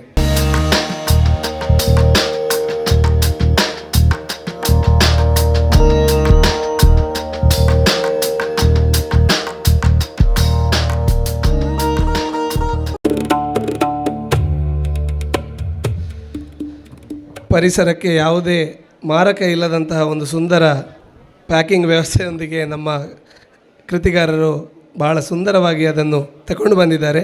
ಸರ್, ನಿಮಗೆ ಈ ವಿಷಯಕ್ಕೆ ಕೂಡ ಧನ್ಯವಾದಗಳು. ನಮ್ಮ ಕಂಜರ್ಪಣೆ ಕರಿಕಳ ಅಶೋಕ್ ಕುಮಾರ್ ಅವರ ಪುಸ್ತಕವನ್ನು ಬಿಡುಗಡೆ ಮಾಡಲಿಕ್ಕೆ ನನಗೆ ಬಹಳ ಅತ್ಯಂತ ಸಂತೋಷದಿಂದ ಮಾಡ್ತಾ ಇದ್ದೇನೆ. ಒಂದು ಸಂತೋಷ ಅಲ್ಲ, ಹಲವು ಸಂತೋಷಗಳು. ಯಾಕಂತ ಹೇಳಿದರೆ ರೈಯವರು ನನಗೆ ಒಂದು 10 ದಿವಸ ಹಿಂದೆ ಫೋನ್ ಮಾಡಿ ಕೇಳಿದರು, ಸರ್ ಒಂದು ಪುಸ್ತಕ ಬರೆದಿದ್ದೇನೆ, ನೀವೇ ಬಿಡುಗಡೆ ಮಾಡಬೇಕು ಅಂತ ಆಸೆ ಅಂತ.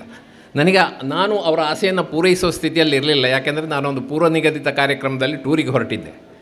ಇವತ್ತಿನ ಸಂಘಟಕರು ನನಗೆ ಹೇಳಿಲ್ಲ, ಅದರವರು ಒಬ್ಬ ಸರ್ಪ್ರೈಸ್ ಆಗಿ ಇಟ್ಕೊಂಡು ನನ್ನಿಂದ ಬಿಡುಗಡೆ ಮಾಡಿದ್ದಾರೆ. ನನಗೆ ಯಾಕೆ ಇದು ಅತ್ಯಂತ ಖುಷಿ ಕೊಡ್ತದೆ ಅಂತ ಹೇಳಿದರೆ, ಅಶೋಕ್ ಕುಮಾರ್ ಅವರು ಹಲಸಿನಲ್ಲಿ ಮಾಡಿದ ಈ ಸಾಧನೆ ಏನಿದೆ, ಬಹಳ ಜನರಿಗೆ ಅಶೋಕ್ ಕುಮಾರ್ ಗೊತ್ತಿದೆ, ಹಲಸಿನ ಸಾಧಕ ಅಂತ ಗೊತ್ತಿದೆ, ಕೃಷಿ ರತ್ನ ಪ್ರಶಸ್ತಿ ತಗೊಂಡವರು ಅಂತ ಗೊತ್ತಿದೆ. ಆದರೆ ಆ ಸಾಧನೆಯ ಒಳ ಮಜಲುಗಳು ಗೊತ್ತಿಲ್ಲದೆ ಇರುವವರೇ ಜಾಸ್ತಿ. ಭಾಳಷ್ಟು ಮಂದಿ ಅವರ ಹಲಸಿನ ಅದನ್ನು ಕಿಲೋಗೆ 200 ರೂಪಾಯಿ ಮಾರುವ, ಅರ್ಧ ಕೋಟಿ ಸಂಪಾದಿಸಿದ, ಅಲ್ಲಿಂದ ಕತೆ ಶುರು ಮಾಡ್ತಾರೆ. ಕತೆ ಶುರುವಾಗೋದು ಖಂಡಿತವಾಗಿಯೂ ಅಲ್ಲಿಂದ ಅಲ್ಲ.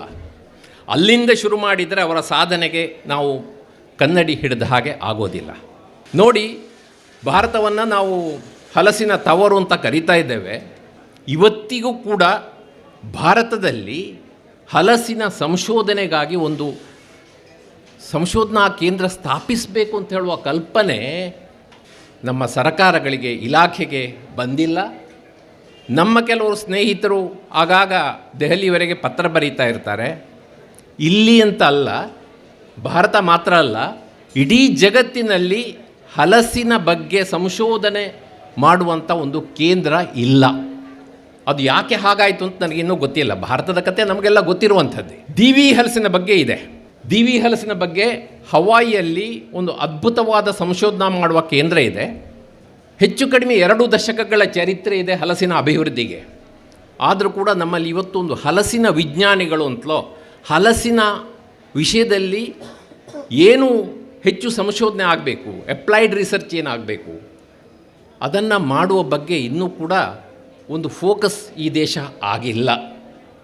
ಅಶೋಕ್ ಅವರ ಸಾಧನೆಗೆ ಮಹತ್ವ ಬರುವುದು ಈ ಹಿನ್ನೆಲೆಯಲ್ಲಿ. ಅಶೋಕ್ ಅವರ ಸಾಧನೆಯ ಪೂರ್ಣ ಚಿತ್ರಣ ನನಗಿಲ್ಲ, ನಾನು ಈ ಪುಸ್ತಕ ಓದಿಲ್ಲ. ಆದರೆ ಅದರ ಕೆಲವೊಂದು ಝಲಕ್ಗಳು ನಮ್ಮಲ್ಲಿದೆ. ಯಾಕೆಂತ ಹೇಳಿದ್ರೆ ಅವ್ರನ್ನ ಹಿಡಿಯೋದಷ್ಟು ಸುಲಭ ಅಲ್ಲ. ಅವರು ಇವತ್ತು ಥಾಯ್ಲೆಂಡ್ನಲ್ಲಿದ್ದರೆ ನಾಳೆ ವಿಯೆಟ್ನಾಂನಲ್ಲಿರ್ತಾರೆ. ಎಲ್ಲೋ ನಡುವೆ ಸಮಯ ಸಿಕ್ಕಬೇಕು, ಅವರಿಗೆ ಮೂಡಿರಬೇಕು, ಆಗ ಅವರು ಮನಸ್ಸಿನಲ್ಲಿ ತೆರೆದು ಮಾತಾಡ್ತಾ ಹೋಗ್ತಾರೆ. ಕೆಲವೊಂದು ಸರ್ತಿ ನನಗೆ ಮತ್ತು ಪಡಾರು ಅವರಿಗೆ ಅವರು ಹೇಳುವ ಮಾತು ಪೂರ್ತಿ ನಂಬಿಕೊಳ್ಳಿಕ್ಕೆ ಆಗೋದಿಲ್ಲ. ಆದರೆ ಅವ್ರು ಹೇಳ್ತಾರೆ, ಅವ್ರ ಹತ್ರ ಲೆಕ್ಕ ತಲೆಯೊಳಗಿದೆ. ಅವರು ಥಾಯ್ಲೆಂಡ್ನವರು ಡೂರಿಯಾನ್ನಲ್ಲಿ ಸಂಪಾದನೆ ಮಾಡುವಷ್ಟು ನಾವು ಯಾಕೆ ಸಂಪಾದನೆ ಮಾಡಬಾರ್ದು ಅಂತ ಒಂದು ದಿವಸ ಬೆಳಿಗ್ಗೆ ಅದರ ಫಿಗರ್ಗಳನ್ನೆಲ್ಲ ಕೊಟ್ಟರು. ನಾನು ಸ್ವಲ್ಪ ಲೆಕ್ಕದಲ್ಲಿ ಹಿಂದೆ, ಆದರೆ ಈಗ ಅದನ್ನು ಅವರು ಸಾಧಿಸಿ ತೋರಿಸಿದ್ದಾರೆ.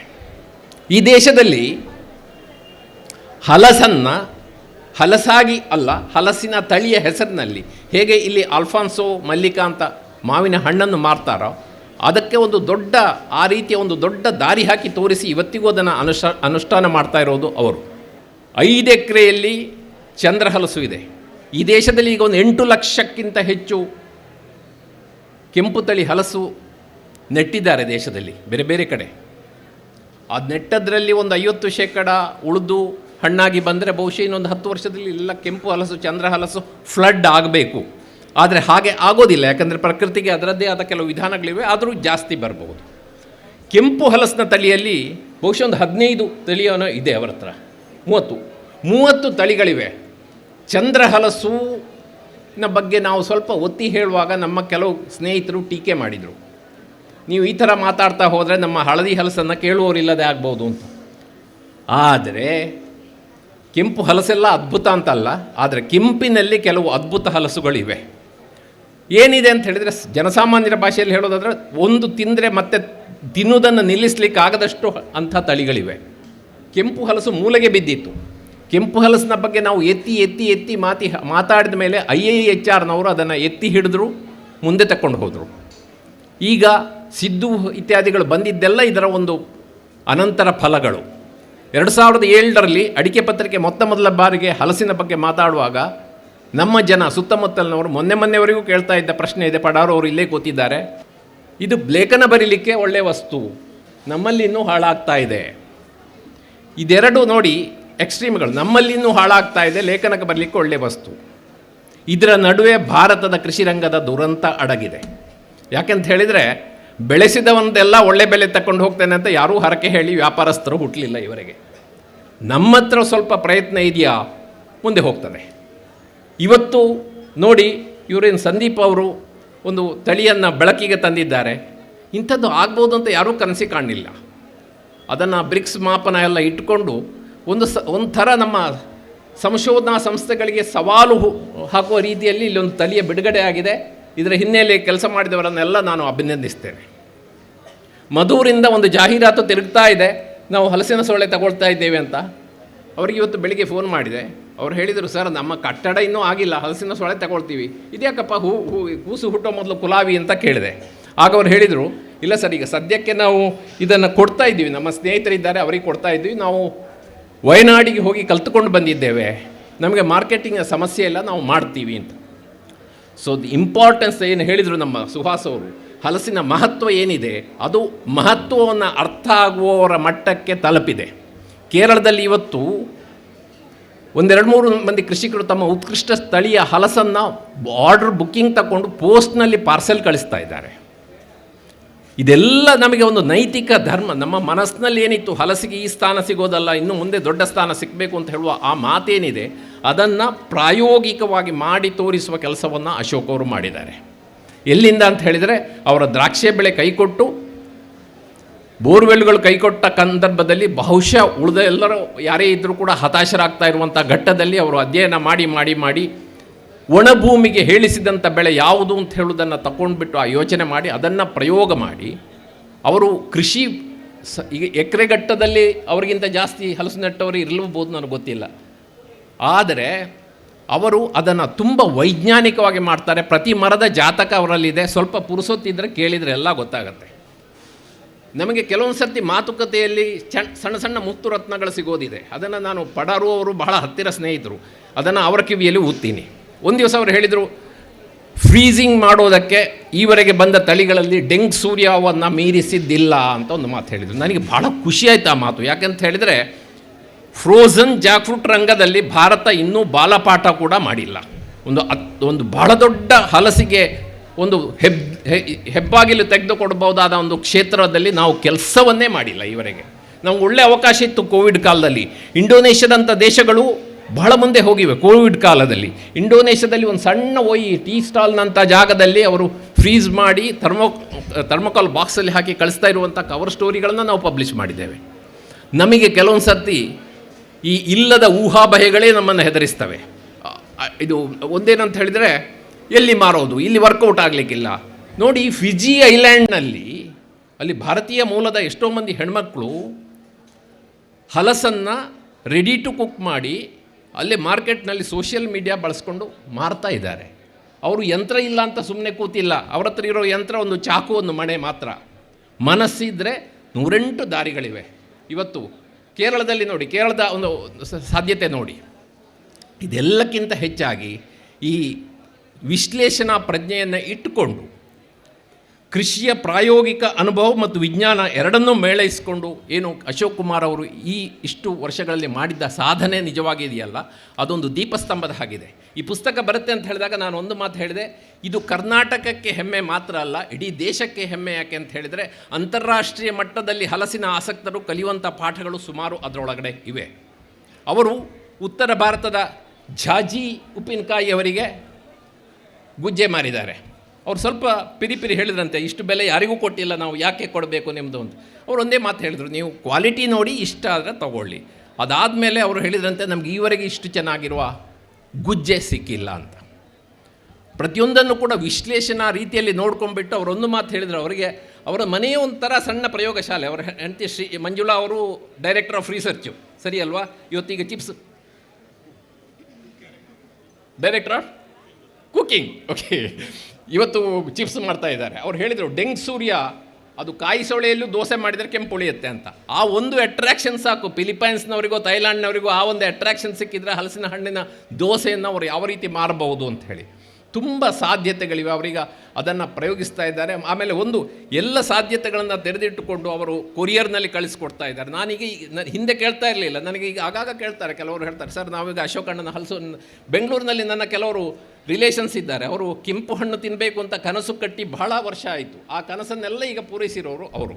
ಹಾಗಾಗಿ ಏನು ಅವರು ಕೆಲಸ ಮಾಡಿದ್ದಾರೆ ಅದು ಒಂದು ದೊಡ್ಡ ಕೊಡುಗೆ. ಹಲಸನ್ನು ಕೃಷಿ ಮಾಡ್ಬೋದು ಅಂತ ಪ್ರಶ್ನೆ ಕೇಳ್ತಾ ಇರೋ ಮಂದಿ ಸಾಕಷ್ಟು ಮಂದಿ ಇದ್ದಾರೆ. ಮಾಡಬಹುದು, ಮಾಡ್ತಿದ್ದರೆ ಅಶೋಕ್ ಅವರ ಆ ಸಾಮರ್ಥ್ಯದ ಒಂದು ಸಣ್ಣ ಅಂಶವನ್ನು ಚೂರು ತಗೊಂಡಾದರೂ ಕೂಡ ಮುಂದೆ ಹೋದರೆ ಸಾಧ್ಯತೆಗಳಿವೆ. ಮಾರುಕಟ್ಟೆಯಲ್ಲಿದೆ, ವಿಶ್ಲೇಷಣಾ ಪ್ರಜ್ಞೆ, ನಾವು ಯಾವ ತಳಿ ಒಳ್ಳೆಯದು, ಆ ತಳಿ ಪ್ರಜ್ಞೆ ಇಂಥವುಗಳನ್ನು ಇಟ್ಟುಕೊಂಡು ಮುಂದಕ್ಕೆ ಹೋದಾಗ ಮಾತ್ರ ಯಶಸ್ಸು ಸಿಗ್ತಾರೆ ಅಂತ ಹೇಳೋದನ್ನು ಅವರು ಮಾಡಿ ತೋರಿಸ್ತಾ ಇದ್ದಾರೆ. ಆಮೇಲೆ ಇರೋ 130 ತಳಿಗಳ ಜಾತಕವನ್ನೆಲ್ಲ ಎದುರುಗಲ್ಲಿ ಇಟ್ಕೊಂಡು ಇದರಲ್ಲಿ ಯಾವುದನ್ನು ಇನ್ನು ಹೆಚ್ಚು ಹಾಕಬೇಕು ಅಂತ ಹೇಳೋದು ಮಾಡ್ತಾ ಇದ್ದಾರೆ. ಮಾತ್ರ ಅಲ್ಲ, ಅವರ ಆತ್ಮೀಯ ವರ್ತುಲದವರಿಗೆ ಅದನ್ನು ಮಾಡಿಕೊಡ್ತಾ ಇದ್ದಾರೆ. GVK ನಾಯ್ಡು ಅಂತ ಒಬ್ಬರು ಇದ್ದಾರೆ, ಅವರು ಅದೇ ಅಲ್ಯೂಮಿನಿಯವರು, GKVKಯಲ್ಲಿ ಓದಿದವರು. ಅವರಿಗೆ ಹಿಂದಿನಲ್ಲೇ ಹಲಸಿನ ಹಣ್ಣಿನ ಸ್ವಲ್ಪ ಆಸಕ್ತಿ ಇತ್ತು. ಅವರು ದಾಳಿಂಬೆ ರಾಜ, ದಾಳಿಂಬೆಯನ್ನು ಬೀಜ ಬಿಡಿಸಿ ಕಳಿಸ್ತಾ ಇದ್ದಾರೆ. ಈಗ ಅವರಿಗಾಗಿ ಇವರು ಡೆಂಗ್ ಸೂರ್ಯವನ್ನು ಗಿಡವನ್ನು ಅದವರಿಗೂ ಸಣ್ಣ ಮಂತ್ರೋಪದೇಶ ಕೊಟ್ಟು ಅಲ್ಲಿ ಮಾಡ್ತಾ ಇದ್ದಾರೆ. ಹಾಗಾಗಿ ನಮಗೆ ದೇಶದಲ್ಲಿ ಅಪ್ಲೈಡ್ ರಿಸರ್ಚ್ನಲ್ಲಿ ಏನು ಕೊರತೆ ಇದೆಯಾ, ಆ ಕೊರತೆಯ ಒಂದು ದೊಡ್ಡ ಭಾಗವನ್ನು ಅಶೋಕ್ ಕುಮಾರ್ ಅವರು ನಮಗೆ ತುಂಬಿಸಿಕೊಟ್ಟಿದ್ದಾರೆ. ಆದರೆ ನಮಗದು ಗೊತ್ತಿರಲಿಲ್ಲ. ಈ ಪುಸ್ತಕ ಓದಿದಾಗ ನಿಮಗೆ ಗೊತ್ತಾಗತ್ತೆ. ಅಶೋಕ್ ಕುಮಾರ್ ಅವರು ಮಾಡಿದಂಥ ಸಾಧನೆಯ, ಹಲಸಿನಲ್ಲಿರುವ ಸಾಧನೆಗೆ ಎಳೆಗಳನ್ನು ನರೇಂದ್ರಯ್ಯವರು ಬಹಳ ಸುಂದರವಾಗಿ ಅದನ್ನು ಅರ್ಥ ಮಾಡಿಕೊಂಡು ಸಾದರಪಡಿಸಿದ್ದಾರೆ. ಇಂಥ ದಾಖಲಾತಿ ಆಗಬೇಕು. ಅದರ ಬದಲಿಗೆ ನಾವು ಯಾವಾಗಲೂ ಅವರನ್ನು ಪ್ರಶ್ನೆ ಕೇಳ್ತಾ ಪೀಡಿಸಲಿಕ್ಕಾಗೋದಿಲ್ಲ. ಬಹಳ ಜನರಿಗೆ ಅವರ ಸಾಧನೆಯ ಆಳ ಅಗಲಗಳನ್ನು ಗೊತ್ತಾಗುವ ರೀತಿಯಲ್ಲಿ ನರೇಂದ್ರ ಅವರ ಶೈಲಿ ಬಗ್ಗೆ ನಾನು ಹೇಳಬೇಕಾಗಿಲ್ಲ, ಯಾಕಂದರೆ ಮಿತ್ರರನ್ನು ಹೊಗಳಿದ್ದು ಅಂತ ಆಯಿತು. ನಾನು ನರೇಂದ್ರ ನಾವು ಬಹಳ ಕಾಲದಿಂದ ಒಟ್ಟಿಗೆ ಓಡಾಡಿದವರು, ಬರೆದಾಡಿದವರು. ಹಾಗಾಗಿ ಭಾಳ ಸುಂದರವಾಗಿ ಅದಕ್ಕೆ ಕನ್ನಡಿ ಹಿಡಿದಿದ್ದಾರೆ.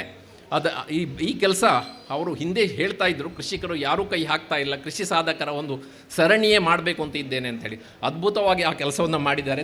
ನಾನು ಕಣ್ಣು ಮಾತ್ರ ಓಡಿಸಿದೆ, ಆದರೆ ಕಣ್ಣು ಓಡಿಸಿದರೂ ಸಾಕು, ಅದ್ಭುತವಾಗಿ ಈ ಕೆಲಸವನ್ನು ಮಾಡಿದ್ದಾರೆ. ಈ ಪುಸ್ತಕ, ಈ ಕೃತಿ ಕನ್ನಡದಲ್ಲಿ ಮಾತ್ರ ಅಲ್ಲ, ಬೇರೆ ಬೇರೆ ಭಾಷೆಗಳಲ್ಲಿ ಬರಲಿ, ಇದು ಥಾಯ್ಲ್ಯಾಂಡ್ ಭಾಷೆಯಲ್ಲಿಯೂ ಬರಲಿ, ಥಾಯ್ ಭಾಷೆಯಲ್ಲಿಯೂ ಬರಲಿ ಅಂತ ನಾನು ಹಾರೈಸ್ತೇನೆ. ಬರುವ ಒಂದು ದಿನವನ್ನು ನಾನು ಮುಂದಕ್ಕೆ ನೋಡ್ತೇನೆ.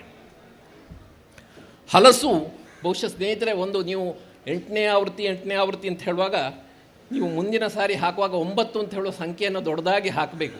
ಮರೆತು ಬಿಟ್ಟಿದ್ದೀರಾ ನೀವು. ಇದು 9ನೇ ವರ್ಷ ನಾವು ಮಾಡ್ತಾ ಇರೋದು ಅಂತ ಹೇಳೋದು ಅದು ಬೇಕು, ಅದು ಕಾಣಬೇಕು. ನೋಡಿ, ಇವತ್ತು ಹಲಸು ಯಾವ ರೀತಿಯ ಡೈಮೆನ್ಷನ್ಗಳನ್ನು ತೆಕ್ಕೊಳ್ತಾ ಇದ್ದೇವೆ ಅಂತ ಹೇಳಿದರೆ, ಒಂದು ಬದಿಯಿಂದ ನೋಡಿದರೆ ನಮಗೆ ಆಶ್ಚರ್ಯ ಆಗ್ತದೆ. ಆ ರೀತಿಯಲ್ಲಿ ಹೋಗ್ತಾ ಇದೆ. ಕೇರಳ ಅದಕ್ಕೊಂದು ಫೋರ್ ಫ್ರಂಟ್ ಆಗಿದೆ. ಸ್ವಲ್ಪ ಕಮರ್ಷಿಯಲಿಸಮು ಕೂಡ ಅದೇ ಥರ ಯಾವುದೇ ವಿಷಯ ಜನಪ್ರಿಯ ಆಗುವಾಗ ಆಗತ್ತೆ. ಈ ವರ್ಷ ಬಹುಶಃ ದಕ್ಷಿಣ ಕನ್ನಡ ಭಾಗದಲ್ಲಿ ಆಗುವಂಥ ಕೃಷಿ ಮೇಳಗಳ ದಾಖಲೆ ಇಟ್ಕೊಳ್ಳಿಕ್ಕೆ ಕಷ್ಟ. ನನ್ನ ಸ್ನೇಹಿತರೊಬ್ಬರು ಕಳೆದ ವರ್ಷ 20 ಎಷ್ಟೋ ಆಗಿದೆ ಅಂತ ಲೆಕ್ಕ ಇಟ್ಟರು, ಪದ್ಮರಾಜು ಅಂತ. ಅವರು ಹೇಳಿದರು ಈ ಸರ್ತಿ ಬಹುಶಃ ಸುಳ್ಯದ್ದೇ ಕೊನೆಯೋ ಅಂತ ಹೇಳಿದರು. ಈಗ ಬರ್ತಾ ಬರ್ತಾ ಏನಾಗ್ತಾ ಇದೆ ಅಂದರೆ, ಹಲಸಿನ ಮೇಳಗಳು ಈ ಮೀನು ಹಿಡಿಯುವ ಗಾಳದಲ್ಲಿ ಎರೆಹುಳ ಇರುತ್ತಲ್ಲ, ನಕ್ರು, ಹಾಗೆ ಹಲಸು ನಕ್ರು ಆಗ್ತಾ ಇದೆ ಇವತ್ತು. ಎಷ್ಟೋ ಕಡೆ ಹಲಸು ಮೇಳದ ಬೋರ್ಡ್ನಲ್ಲಿ ಇರುತ್ತೆ, ಒಂದೆರಡು ಹಪ್ಪಳದ ಅಂಗಡಿ ಇರುತ್ತೆ, ಉಳಿದಿದ್ದೆಲ್ಲ ಲುಂಗಿನೋ ನೈಟಿನೋ ಬಳೆನೋ ಇಂಥವುಗಳೆಲ್ಲ ಆಗಿ ಹೋಗುತ್ತೆ. ಈ ಮೇಳದ ಬಗ್ಗೆ ಅಲ್ಲ ನಾನು ಹೇಳ್ತಾ ಇರೋದು. ಮೇಳಗಳು ಹೀಗೆ ಆಗಬಾರ್ದು. ಹಲಸು ಅದು ಒಂದು ಜನರನ್ನು ಸೆಳೆಯುವ ವಸ್ತು ಆಗಿದೆ. ಅದಲ್ಲ, ನಾವು ಇದನ್ನು ಕೊಂಡೋಗುವ ಡೈಮೆನ್ಷನ್ಗಳು ಇನ್ನೆಷ್ಟೋ ಬಾಕಿ ಇವೆ. ನೋಡಿ, ಕೇರಳದಲ್ಲಿ ಇವತ್ತು ಹೆಬಾನ್ ಅಂತ ಒಂದು ಕಂಪೆನಿ ಪಲ್ಪ್ ತಯಾರಿ ಮಾಡ್ತಾಯಿದೆ. ಕೇರಳ ಇಡೀ ನೀವು ಅಳೆದು ನೋಡಿದರೆ ಒಂದು 500 ಟನ್ನಿಗಿಂತ ಜಾಸ್ತಿ ಪಲ್ಪ್ ತಯಾರಾಗುತ್ತೆ. ಬಹುಶಃ ಜಗತ್ತಿನಲ್ಲಿ ಎಲ್ಲೂ ಕೂಡ ಇಷ್ಟರ ಮಟ್ಟಿಗೆ ಒಂದು ಸೆಮಿ ಪ್ರೊಸೆಸ್ಡ್ ಉತ್ಪನ್ನ ಆಗೋದಿರಲಿಕ್ಕಿಲ್ಲ. ಕೇರಳ ಇದನ್ನು ಹೇಗೆ ಬಳಕೆ ಮಾಡಿಕೊಳ್ತದೆ? ಐಸ್ ಕ್ರೀಮಿಂದ ಶುರು ಮಾಡಿ, ಕಪ್ ಕೇಕಿಂದ ಶುರು ಮಾಡಿ ಅದೆಷ್ಟು ಉತ್ಪನ್ನಗಳು ಬಂದುಬಿಟ್ಟಿವೆ ಅಂತ ನೋಡಿದರೆ ನಿಬ್ಬೆರಗಾಗಬೇಕು. ನನಗೆ ಗೊತ್ತು, ನಮ್ಮ ಸ್ನೇಹಿತ ಅವರು ಹೆಬಾನ್ನ ಸುಭಾಷ್ ಕೋರೋತ್ ಅಂತ ಹೇಳುವವರು ತನ್ನ ಪ್ರಥಮ ಪಾಠವನ್ನು ಕೊಂಕಣದಲ್ಲಿ ಕುಡಾಲ್ನಲ್ಲಿ ಕಲಿತು ಬಂದರು. ಆಮೇಲೆ ಅವರು ಹಿಂದೆ ತಿರುಗಿ ನೋಡಲಿಲ್ಲ, ಈ ವಿದ್ಯೆಯು ಸಾಲದು ಅಂತ ಕಲಿತಾ ಹೋದರು. ಈಗ ವರ್ಷಕ್ಕೆ 10 ತಿಂಗಳ ಕಾಲ ಅವರ ಕಂಪೆನಿ ಪಲ್ಪ್ ತಯಾರು ಮಾಡ್ತಾಯಿದೆ. ಪಲ್ಪಿನಲ್ಲಿ 3-4 ಥರ ವೇರಿಯಂಟ್ ತಂದಿದೆ. ಮಾತ್ರ ಅಲ್ಲ, ಒಂದು ರೀತಿಯಲ್ಲಿ ದೇಶಕ್ಕೆ ಅವರ ಪರಿಮಳವನ್ನು ಅವರು ಹಂಚಿದ್ದಾರೆ. ಡೆಲ್ಲಿಯಲ್ಲಿ ಯಾರ ಜೊತೆಯೂ ಒಂದು ಕೊಲಾಬರೇಷನ್ ಇಟ್ಕೊಂಡು ಇವತ್ತು ಮಂಗಳೂರಿನಲ್ಲಿ ಬೆಂಗಳೂರಿನಲ್ಲಿ ನಿಮಗೆ ಬೇಕು ಅಂದರೆ ಫ್ರೋಝನ್ ಜಾಕ್ ಫ್ರೂಟಿಗೆ ಆರ್ಡರ್ ಕೊಟ್ಟು ತರಿಸ್ಕೊಳ್ಳೋ ಹಾಗಿಲ್ಲ. ದೆಹಲಿಯಲ್ಲಿ ಮನೆಗೆ ಡೋರ್ ಡೆಲಿವರಿ ಇದೆ ಫ್ರೋಝನ್ ಜಾಕ್ ಫ್ರೂಟು. ಅದು ಹೇಗೆ ಅಂತ ಹೇಳಿದರೆ ಥರ್ಮೋಕಾಲ್ನ ಒಂದು ಸಣ್ಣ ನಿಮ್ಮ ಲ್ಯಾಪ್ಟಾಪಿನ ಹಾಗಿರುವ ಒಂದು ಪೆಟ್ಟಿಗೆ ಒಳಗಡೆ ಇಟ್ಟುಕೊಂಡು ಬರುತ್ತೆ. ಸ್ವಲ್ಪ ಕಾಸ್ಟ್ಲಿ ಆಗುತ್ತೆ, ಬಟ್ ದೆಹಲಿಯ ಕೇರಳ ಮಲಯಾಳಿ ಸ್ನೇಹಿತರಿಗೆ ಹಲಸಿನ ಹಣ್ಣು 12 ತಿಂಗಳು ತಿನ್ನೋ ಹಾಗೋ ಒಂದು ವ್ಯವಸ್ಥೆ ಆಗಿದೆ. ಅಶೋಕ್ ಅವರು ಆಗ ಹೇಳ್ತಾ ಇದ್ರು ಅಕಾಲ ಅಂತ ಹೇಳುವಾಗ, ಹಲಸಿನಲ್ಲಿ ಅಕಾಲ ಹೋಗಿ ಹೋಯಿತು ಅಂತ. ನೋಡಿ, ಇದೆಲ್ಲ ಯಾರಿಂದ ಆಗಿದೆ? ದೇಶದಲ್ಲಿ ಒಂದು ಸಂಶೋಧನಾ ಸಂಸ್ಥೆ ಇಲ್ಲದೇ ಇರುವಾಗ ಈ ಪೂರ್ತಿ ಸಂಶೋಧನೆಗಳಾಗಿರುವಂಥದ್ದು ಜನಸಾಮಾನ್ಯರಿಂದ. ಹಲಸಿನ ಚಳವಳಿ ಇವತ್ತು ಈ ಘಟ್ಟಕ್ಕೆ ಬಂದಿದ್ದರೆ ಇದರ ದೊಡ್ಡ ಕ್ರೆಡಿಟ್ ಹೋಗ್ತಾ ಇರುವಂಥದ್ದು ಈ ಎಲ್ಲ ಶ್ರೀಸಾಮಾನ್ಯರಿಗೆ ಹೊರತು ICRಗಾಗಲಿ ಬೇರೆ ಯಾವುದೇ ಸಂಸ್ಥೆಗಳಿಗೆ ಇದರ ಕ್ರೆಡಿಟ್ ಕೊಡುವ ಹಾಗಿಲ್ಲ. ಇವತ್ತಿಗೂ ಕೂಡ ಅಂಥ ಒಂದು ಜ್ಞಾನೋದಯ ಆ ಕಡೆ ಬಂದ ಹಾಗೆ ನಮಗೆ ಕಾಣೋದಿಲ್ಲ. ಇದು ಒಂದು ದೇಶ ಮಟ್ಟದಲ್ಲಿ ಒಂದು ದೊಡ್ಡ ಸಾಧನೆ. RTE ಮತ್ತು RTP ರೆಡಿ ಟು ಈಟ್. ನಾವು ಪ್ರೋಸೆಸಿಂಗ್ ಮೌಲ್ಯವರ್ಧನೆ ಎಲ್ಲ ಹೇಳ್ತೇವಲ್ಲ, ಮೌಲ್ಯವರ್ಧನೆ ಅಂದರೆ ಮೆಷಿನ್ ಇಟ್ಕೊಂಡು ದೊಡ್ಡ ಕೋಟಿಗಟ್ಟಲೆ ಖರ್ಚು ಹಾಕಿ ಮಾಡೋದು ಅಷ್ಟೇ ಮೌಲ್ಯವರ್ಧನೆ ಅಂತ ಕೆಲವರಿಗೆ ಕಲ್ಪನೆ ಇದೆ. ಏನಿಲ್ಲ, ಹಲಸಿನ ತೊಳೆಯನ್ನು ಪ್ಲ್ಯಾನ್ ಮಾಡಿ ಅವರಿಗೆ ಹೇಳ್ತಾ ಇದ್ರು, ಹೊರಗಡೆ ಕಳಿಸೋದಾದರೆ ಹೇಗೆ ಮಾಡ್ಬೋದು, ಒಂದೇ ಜಾತಿಯದ್ದಿಲ್ಲ, ಒಂದು ಕಂಟೈನರ್ನಲ್ಲಿ ಆಗುವ ಹಾಗೆ ಒಂದೇ ಜಾತಿಯಲ್ಲೇ ಆಗುವ ಕಾಲ ಯಾವಾಗ ಬರ್ಬೋದು ಅಂತ ಅಶೋಕ್ ಮಾತಾಡ್ತಾಯಿದ್ರು. ಅವರಿಗೆ ಆ ಇಂಟರ್ನ್ಯಾಷನಲ್ ಪರ್ಸ್ಪೆಕ್ಟಿವ್ ಇದೆ. ನಮ್ಮ ದೇಶ ಮಟ್ಟದ ಒಳಗಿಂದ ನೋಡಿದರೆ ಇವತ್ತು ಬೆಂಗಳೂರಿನಲ್ಲಿ ನಿಮ್ಮ ರೆಡಿ ಟು ಈಟ್ ಹಲಸಿನ ತೊಳೆಗಳೇನಿವೆ, ಅದ್ಭುತವಾದಂತಹ ಒಂದು ಲೇಟೆಂಟ್ ಸುಪ್ತ ಡಿಮಾಂಡ್ ಇದೆ. ಎಷ್ಟು ಡಿಮಾಂಡ್ ಇರಬಹುದು? ಫ್ರೂಟ್ ವ್ಯಾಲಿ ಅಂತ ಕೇರಳದ ಒಂದು ಸಂಸ್ಥೆ, ಜೋಮಿ ಮ್ಯಾಥ್ಯೂ ಅಂತ ಅದರ ಮುಖ್ಯಸ್ಥರು, ಅವರು ಅಲ್ಲಿ ಒಂದು 2 ಕಡೆ ವ್ಯವಸ್ಥೆ ಮಾಡಿ ಹಲಸಿನ ತೊಳೆಯನ್ನು ಇಡೀ ಸಪ್ಲೈ ಮಾಡಲಿಕ್ಕೆ ಶುರು ಮಾಡಿದರು. ಅವರ ಬಗ್ಗೆ ನಾವು ಪತ್ರಿಕೆಯಲ್ಲಿ ಪ್ರಕಟಿಸುವಾಗ ಒಂದು ಮಾತು ಕೇಳಿದೆ, ಈಗ ನಿಮಗೆ ಸಿಕ್ಕಿರುವ ಒಳನೋಟದ ಪ್ರಕಾರ ಬೆಂಗಳೂರು ಒಂದು ದಿವಸಕ್ಕೆ ಎಷ್ಟು ಹಲಸಿನ ತೊಳೆಯನ್ನು ತಿನ್ನಬಹುದು, ವಾಟ್ ಈಸ್ ದಿ ಕೆಪ್ಯಾಸಿಟಿ? ಅವ್ರು ಹೇಳಿದ್ರು 5 ನಿಮಿಷ ಅಷ್ಟು ಸಮಯ ಉಂಟಾ ಪಡ್ರೆ ಅವರೇ ಅಂತ ಕೇಳಿದರು. ಸಮಯ ಉಂಟು ಹೇಳಿದೆ. ಅವ್ರು ಕಾರ್ ನಿಲ್ಲಿಸಿದ್ರು, ಕ್ಯಾಲ್ಕುಲೇಟರ್ ಓಡಿಸಿದ್ರು, ಆಮೇಲೆ ಹೇಳಿದರು ದಿವಸಕ್ಕೆ 1 ಕೋಟಿ ರೂಪಾಯಿ ಮೌಲ್ಯದ ಹಲಸಿನ ಹಣ್ಣು ಬೆಂಗಳೂರಲ್ಲಿ ಖರ್ಚಾಗಬಹುದು ತೊಳೆಯ ರೂಪದಲ್ಲಿ ಕೊಟ್ಟರೆ ಅಂತ. ಮತ್ತೆ ಹೇಳಿದರು ನಿಮಗೆ ಬ್ರೇಕಪ್ ಬೇಡವಾ, 5 ನಿಮಿಷ ನಾನು ಕೇಳಿದ್ದು ನೀವು ಬ್ರೇಕಪ್ ಕೇಳ್ತೀರಾ ಅಂತ ನನಗೆ ಧೈರ್ಯ ಇದೆ. ಬ್ರೇಕಪ್ ಕೇಳಿದೆ, ಅದನ್ನು ನಾವು ಪ್ರಕಟಿಸಿದ್ದೇವೆ. ನೋಡಿ, ಈ ಉದ್ದಿಮೆ ನಾವು ಮೂಲ ಹಲಸಿನ ಹಣ್ಣನ್ನು ಅದರ ರೂಪವನ್ನು ಸಿಕ್ಕಾಪಟ್ಟೆ ಬದಲಾಯಿಸಿ ಏನೋ ಮಾಡಬೇಕಾಗಿಲ್ಲ. ಬರೇ ಸೊಳೆಗಳು, ರೆಡಿ ಟು ಈಟ್ ಇಂಥವುಗಳನ್ನು ಮಾಡಿ ಕೂಡ ದೊಡ್ಡ ರೀತಿಯಲ್ಲಿ ನಾವು ಬದಲಾವಣೆ ತರಲಿಕ್ಕೆ ಸಾಧ್ಯ ಇದೆ. ವಿಯೆಟ್ನಾಂ ಇವತ್ತು ಗೆದ್ದಿರುವುದು, ಅಲ್ಲಿ ಒಂದು ಪ್ರೀ ಪ್ರೊಸೆಸಿಂಗ್ ಸೆಂಟರ್ ಅಂತ ಹೇಳೋ ಒಂದು ವ್ಯವಸ್ಥೆ ಇದೆ. 60% ವಿಯೆಟ್ನಾಂನಲ್ಲಿ ಬೆಳೆದ ಹಲಸಿನ ಹಣ್ಣನ್ನೆಲ್ಲ ಅವರು ಮೌಲ್ಯವರ್ಧನೆ ಮಾಡಲಿಕ್ಕೆ ಸಾಧ್ಯ ಆಗಿರೋದು ಹೇಗೆ ಅಂತ ಹೇಳಿದರೆ, ರೈತರಿಂದ ನೇರ ಖರೀದಿ ಮಾಡಿ ಬೇಕಾದ ರೂಪದಲ್ಲಿ ಸೊಳೆ ಮಾಡಿ ಕೊಡುವಂಥ ಪ್ರೀ ಪ್ರೊಸೆಸಿಂಗ್ ಸೆಂಟರ್ಗಳು ಅಲ್ಲಿವೆ. ಭಾರತದಲ್ಲೂ ಕೂಡ ದೊಡ್ಡ ಮಟ್ಟದಲ್ಲಿ ಹಲಸಿನ ಹಣ್ಣಿನ ಉದ್ದಿಮೆ ಮಾಡಬೇಕಾದ್ರೆ ಪ್ರೀ ಪ್ರೊಸೆಸಿಂಗ್ ಸೆಂಟರು ಅಗತ್ಯ ಇದೆ. ಕೇರಳದವರು ಇದನ್ನು ಮನಗಂಡಿದ್ದಾರೆ. ನವ್ಯ ಬೇಕರ್ಸ್ ಮಾಡಿಸ್ತಾ ಇದ್ದಾರೆ, ಹೆಬಾನ್ ಅವರು ಮಾಡಿಸ್ತಾ ಇದ್ದಾರೆ. ಎರ್ನಾಕುಲಂನಲ್ಲಿ ಒಬ್ಬರಿದ್ದಾರೆ, ಅವರ ಹೆಸರು ಮಾರ್ಟಿನ್ ಅಂತ. ಅವ್ರ ಸಂಸ್ಥೆಗೆ ಹೆಸರಿಲ್ಲ. 12 ತಿಂಗಳು ಕೂಡ ಅವರು ಬೇರೆಯವರಿಗಾಗಿ ಸುಲಿಯುವವರು. ಹಲಸಿನ ಹಣ್ಣನ್ನು ಸುಲಿದು ತಯಾರು ಮಾಡಿ ಕೊಡುವವರು. ನೀವು ಫೋನ್ ಮಾಡಿದರೆ ನಿಮಗೆ ಕೊಡ್ತಾರೆ, ಹಾಗೆ ಮಾಡಿ ಕೊಡುವಂಥ ಅಂಥ ವ್ಯವಸ್ಥೆಗಳು ನಮ್ಮಲ್ಲಿ ಬಂದರೆ ಹಳ್ಳಿಗಳಲ್ಲಿ ಕೂಡ ಇವತ್ತಿರುವಂಥ ಕೆಲವು ಸಮಸ್ಯೆ ಒಟ್ಟುಗೂಡಿ ಮಾಡುವಂಥ ವ್ಯವಸ್ಥೆ ಇದೆಯಲ್ಲ. ಕೇರಳದಲ್ಲಿ ಇವತ್ತು ಚಿಪ್ಸ್ ಇಂಡಸ್ಟ್ರಿ, ಹಲಸಿನ ಚಿಪ್ಸ್ ಇಂಡಸ್ಟ್ರಿ ಹೇಗೆ ಸರ್ವೈವ್ ಆಗ್ತಾ ಇದೆ? ಇಷ್ಟು ದೊಡ್ಡ ಲೇಬರ್ ಪ್ರಾಬ್ಲಮ್ ಇರುವಂಥ ಕೇರಳದಲ್ಲಿ ಚಿಪ್ಸ್ ಇಂಡಸ್ಟ್ರಿಯವರು ನಗ್ತಾ ಇರೋದು ಹೇಗೆ ಅಂತ ಹೇಳಿದರೆ ಇಂಟಗ್ರೇಷನ್ ಏನಂತ ಇವರಿಗೆ ಗೊತ್ತಿದೆ ಚೆನ್ನಾಗಿ ಹೇಗೆ ಅಂತ. ಅವರು ಒಂದಿಷ್ಟು ಹಲಸಿನಕಾಯಿಯನ್ನು ಸಂಗ್ರಹ ಮಾಡ್ತಾರೆ, ಮನೆಗಳಲ್ಲಿ 2 ಗಂಟೆಗೆ ಇಳಿಸ್ತಾರೆ, 6 ಗಂಟೆಗೆ ಪುನಃ ಗಾಡಿ ಹೋದಾಗ ಅವರೆಲ್ಲ ರೆಡಿ ಮಾಡಿ ಇಟ್ಟಿರ್ತಾರೆ, ತಗೊಂಡು ಬರ್ತಾರೆ. ವಿನ್ ಸಿಚುವೇಶನ್, ಮಾಡಿದವರಿಗೂ ಸಂತೋಷ, ಚಿಪ್ಸ್ ಮಾಡೋರಿಗೂ ಸಂತೋಷ. ಇಂಥ ಕೆಲವು ಐಡಿಯಾಗಳನ್ನು ನಾವು ನಮ್ಮ ನಡುವೆ ತಂದು ನಮ್ಮ ಹಳ್ಳಿಗಳಲ್ಲಿ ಕೂಡ ದೊಡ್ಡ ಯಂತ್ರಗಳ ದಾಸರಾಗದೆ, ಬ್ಯಾಂಕ್ ಸಾಲ ಇಲ್ಲದೆ ಕೂಡ ನಾವು ಮೌಲ್ಯವರ್ಧನೆ ಮಾಡಬಹುದು ಮತ್ತು ರೈತರು ಸಂಪಾದಿಸ್ಬೋದು ಅಂತ ಹೇಳೋದಕ್ಕೆ ಮಧೂರಿನಂಥ ಉದಾಹರಣೆಗಳು ಇಲ್ಲಿ ಹಳ್ಳಿಗಳಲ್ಲಿ ಏನಾಗ್ತಾ ಇದೆ. ಒಂದು ಸ್ವಲ್ಪ ಜನ ಸೇರಿಕೊಂಡ್ರೆ, ಒಂದು ಸರಿಯಾದ ದಾರಿಯನ್ನು ಹಿಡ್ಕೊಂಡ್ರೆ, ಅಶೋಕರವರಂತರ ಆಗಾಗ ಮಾತಾಡ್ತಾ ಇದ್ದರೆ ನಮಗೆ ನಮ್ಮ ಹಾಳಾಗುವ ಹಣ್ಣನ್ನು ಹಾಳಾಗುವುದು ಕಡಿಮೆ ಮಾಡಲಿಕ್ಕೆ ದಾರಿಗಳು 108 ಗೋಚರಿಸ್ತದೆ ಅಂತ ಹೇಳೋದನ್ನು ನಾವು ಅರ್ಥ ಮಾಡಿಕೊಳ್ಬೇಕು. ನಾವು ಈವರೆಗೆ ಆಗಿರುವ ಆ ಹಲಸಿನ ಬೆಳವಣಿಗೆಯಲ್ಲಿ ತೃಪ್ತರಾಗದೆ ಇನ್ಯಾವ ಕ್ಷೇತ್ರದಲ್ಲಿ, ಇನ್ಯಾವ ದಾರಿಯಲ್ಲಿ ಹೋಗಿ ನಾವು ಹಲಸನ್ನು ಜನ ಉಪಯೋಗ ಮಾಡುವ ಹಾಗೆ, ನಾವು ರೊಕ್ಕ ಸಂಪಾದಿಸುವ ಹಾಗೆ ಮಾಡಬಹುದು ಅಂತ ಹೇಳೋದನ್ನು ಗಮನಿಸಬೇಕಾಗ್ತದೆ. ಗೇರು ಹಣ್ಣಿನ ಒಂದು ಹೊಸ ಗಾಳಿ ಬೀಸಿದೆ, ಅದರ ಬಗ್ಗೆ ಮಾತಾಡಬೇಕು ಅಂತ ಸ್ನೇಹಿತರು ಹೇಳಿದ್ದಾರೆ. ನನಗೆ ಇವತ್ತು ಕರ್ಷಕಶ್ರೀಯಲ್ಲಿ ನನ್ನ ಮಿತ್ರನಿಗೊಬ್ಬನಿಗೆ ಹೇಳಿದೆ, ಹೀಗೀಗೊಂದು ನಡೀತಾ ಇದೆ ಅಂತ. ಓಡಿ ಬಂದರು, ಕುರುವೇರಿ ದಂಪತಿಗಳ ಸ್ಟೋರಿ ಬರೆದ್ರು. ನನಗೆ ಇವತ್ತು ಬೆಳಿಗ್ಗೆ ಪೋಸ್ಟ್ನಲ್ಲಿ ಬಂತು. ಅದರಲ್ಲಿ ಒಂದು ಟೈಟ್ಲ್ ಕೊಟ್ಟಿದ್ದಾರೆ ಅವರಿಗೆ. ಆ ಟೈಟ್ಲ್ ಬಿಟ್ಟರೆ ಬೇರೆ ಯಾವುದೂ ಜನರಿಗೆ ಅರ್ಥ ಆಗತ್ತೆ ಅಂತ ನಾನು ಅರ್ಥ ಮಾಡ್ಕೊಂಡೆ. ಮಲಯಾಳದಲ್ಲಿ ಗೇರು ಹಣ್ಣು, ಕ್ಯಾಶ್ಯೂ ಆ್ಯಪಲ್ ಅಂತ ಹೇಳೋದಕ್ಕೆ ಹೇಳೋದು ಕಶಿಮಾಂಗ. ಅವ್ರೇನು ಟೈಟ್ಲ್ ಕೊಟ್ಟಿದ್ದಾರೆ ಅಂದರೆ ಕಶಿಮಾಂಗ ಎನಿ ಕಾಶಿಮಾಂಗ ಅಂತ. ಗೇರು ಹಣ್ಣಿನ್ನು ಇನ್ನು ಹಣ ಕೊಡುವ ಹಣ್ಣು ಅಂದರೆ ಈವರೆಗೂ ಕೂಡ ₹1 ಉತ್ಪಾದಿಸದೆ 60 ಲಕ್ಷ ಟನ್ ಅದು ಗೇರು ಹಣ್ಣನ್ನು ನಾವು ಎಸೆತಾ ಇದ್ದಲ್ಲಿ ಇವತ್ತು ಹಣ ಸಂಪಾದನೆ ಆಗಲಿಕ್ಕೆ ಶುರುವಾಗಿದೆ. ಮಾತ್ರ ಅಲ್ಲ, ಯಾರು ಸಂಪಾದನೆ ಮಾಡ್ತಾ ಇದ್ದಾರಾ ಅವರು ಗೇರು ಬೀಜಕ್ಕಿಂತ ಹೆಚ್ಚು ಗೇರು ಹಣ್ಣಿಂದ ಸಂಪಾದಿಕ್ಕೆ ಸಾಧ್ಯ ಇದೆ, ನಾನು ಸಂಪಾದಿಸಿದ್ದೇನೆ ಅಂತ ಗಟ್ಟಿ ಸ್ವರದಲ್ಲಿ ಹೇಳ್ತಾ ಇದ್ದಾರೆ. ಇದು ಮುಂದಿನ ದಶಕದಲ್ಲಿ ಈ ದೇಶಕ್ಕೆ ಒಂದು ದೊಡ್ಡ ಗೇರು ಹಣ್ಣಿನ ರಂಗದಲ್ಲಿ ಹೆಬ್ಬಾಗಿಲು ತೆರೆಯುವಂಥ ಒಂದು ಬದಲಾವಣೆ ಅಂತ ನಾನು ಹೇಳಲಿಕ್ಕೆ ಇಷ್ಟಪಡ್ತೇವೆ. ಇದಕ್ಕೆ ಎಲ್ಲರೂ ಸೇರಿಕೊಂಡಿದ್ದಾರೆ. DCRನ ಡಾಕ್ಟರ್ ವೀಣಾ ಇಲ್ಲಿದ್ದಾರೆ, ಅವರು ಒಂದು ಅಡಿಗಲ್ಲು ಹಾಕಿದ್ದಾರೆ DCR ಅವರು. ಆದರೆ ನಮಗೆ ಆಶ್ಚರ್ಯ ಆಗಿದ್ದೇನಂತ ಹೇಳಿದರೆ, ಈ ದೇಶದಲ್ಲಿ ಗೇರು ಹಣ್ಣಿನ ಇಷ್ಟೊಂದು ಸಂಶೋಧನೆಗಳು ಉತ್ಪನ್ನಗಳು ಆಗಿವೆ. ಆದರೆ ಮೆಂಟಲ್ ಬ್ಲಾಕ್ ಅಥವಾ ಸಮಸ್ಯೆ, ನಿಜವಾದ ಸಮಸ್ಯೆ ಎಲ್ಲಿತ್ತು ಅಂತ ಹೇಳಿದರೆ, the villain was there in tannin. ಒಗರು ಅಂತ ಹೇಳ್ತೇವಲ್ಲ, ಆ ಗಂಟ್ಲು ಕಟ್ಟುವ ಗುಣ ಇದೆಯಲ್ಲ, ಆ ಗಂಟ್ಲು ಕಟ್ಟು ಗುಣವನ್ನು ತೆಗೆಯೋದು ಹೇಗೆ ಅಂತ ಹೇಳುವಂಥ ಥಿಯರಿ ಹೇಳ್ತಾ ಇದ್ರು ಹೊರತು, ನಮಗೆ ಅತ್ಯಂತ ಆಶ್ಚರ್ಯ ಹುಟ್ಟಿಸಿದ್ದು ಈ ದೇಶದ 98% ಜನ ಗೇರು ಹಣ್ಣಿನ ಒಗರು ತೆಗೆದಂಥ ಜ್ಯೂಸನ್ನು ನಮ್ಮ ಕೆಲವು ಗೇರು ಬೀಜದ ವಿಜ್ಞಾನಿಗಳೂ ಸೇರಿದ ಹಾಗೆ ಈವರೆಗೆ ಕುಡಿದು ನೋಡಿರಲಿಲ್ಲ.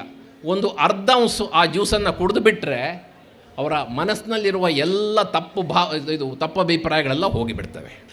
ಆಸ್ಟ್ರಿಂಜೆನ್ಸಿ, ಹಿಂದೆ ಕೇರಳದಲ್ಲಿ ನಮ್ಮ ಗಂಜಿ ತಿಳಿಯನ್ನು ಹಾಕ್ಕೊಂಡು ಅದನ್ನು ಒಂದು ಸ್ಟಾರ್ಚ್ ಯಾವುದನ್ನು ಹಾಕಿ ಅದನ್ನು ಪ್ರೆಸಿಪಿಟೇಟ್ ಮಾಡ್ತಾರೆ ಆಸ್ಟ್ರಿಂಜೆನ್ಸಿ ಒಗರನ್ನು. ಅಷ್ಟೇ ಇರೋದು, ಸಿಂಪಲು. ಅಷ್ಟು ಮಾಡಿಬಿಟ್ರೆ ಗೇರು ಹಣ್ಣು ಹೈಲಿ ಎಸೆಪ್ಟೇಬಲ್, 10ರಲ್ಲಿ 8 ಜನರಿಗೂ ಕೂಡ ಇಷ್ಟ ಆಗುವಂಥದ್ದು. ಭಾಳ ಔಟ್ ಆಫ್ ದಿ ವರ್ಲ್ಡ್, ದೇವಲೋಕದ ಸುರೆ ಅಂತ ನಾನು ಹೇಳೋದಿಲ್ಲ, ಆದರೆ ತುಂಬ ನ್ಯೂಟ್ರಿಷನ್ ಇರುವಂಥದ್ದು. ಮಾತ್ರ ಅಲ್ಲ, ಅದು ಇಡೀ ದೇಶದಲ್ಲಿ ಜನ ಮೆಚ್ಚುವಂಥ ಒಂದು ಪ್ರಾಡಕ್ಟ್ ಆಗಿ ಬದಲಾವಣೆ ಆಗ್ತದೆ. ನಮ್ಮ ಈವರೆಗಿನ ತಿಳುವಳಿಕೆಯಲ್ಲಿ ಉಳಿದೆಲ್ಲ ಉತ್ಪನ್ನಗಳು ಬರಬೇಕಾದ್ದು ಅನಂತರ.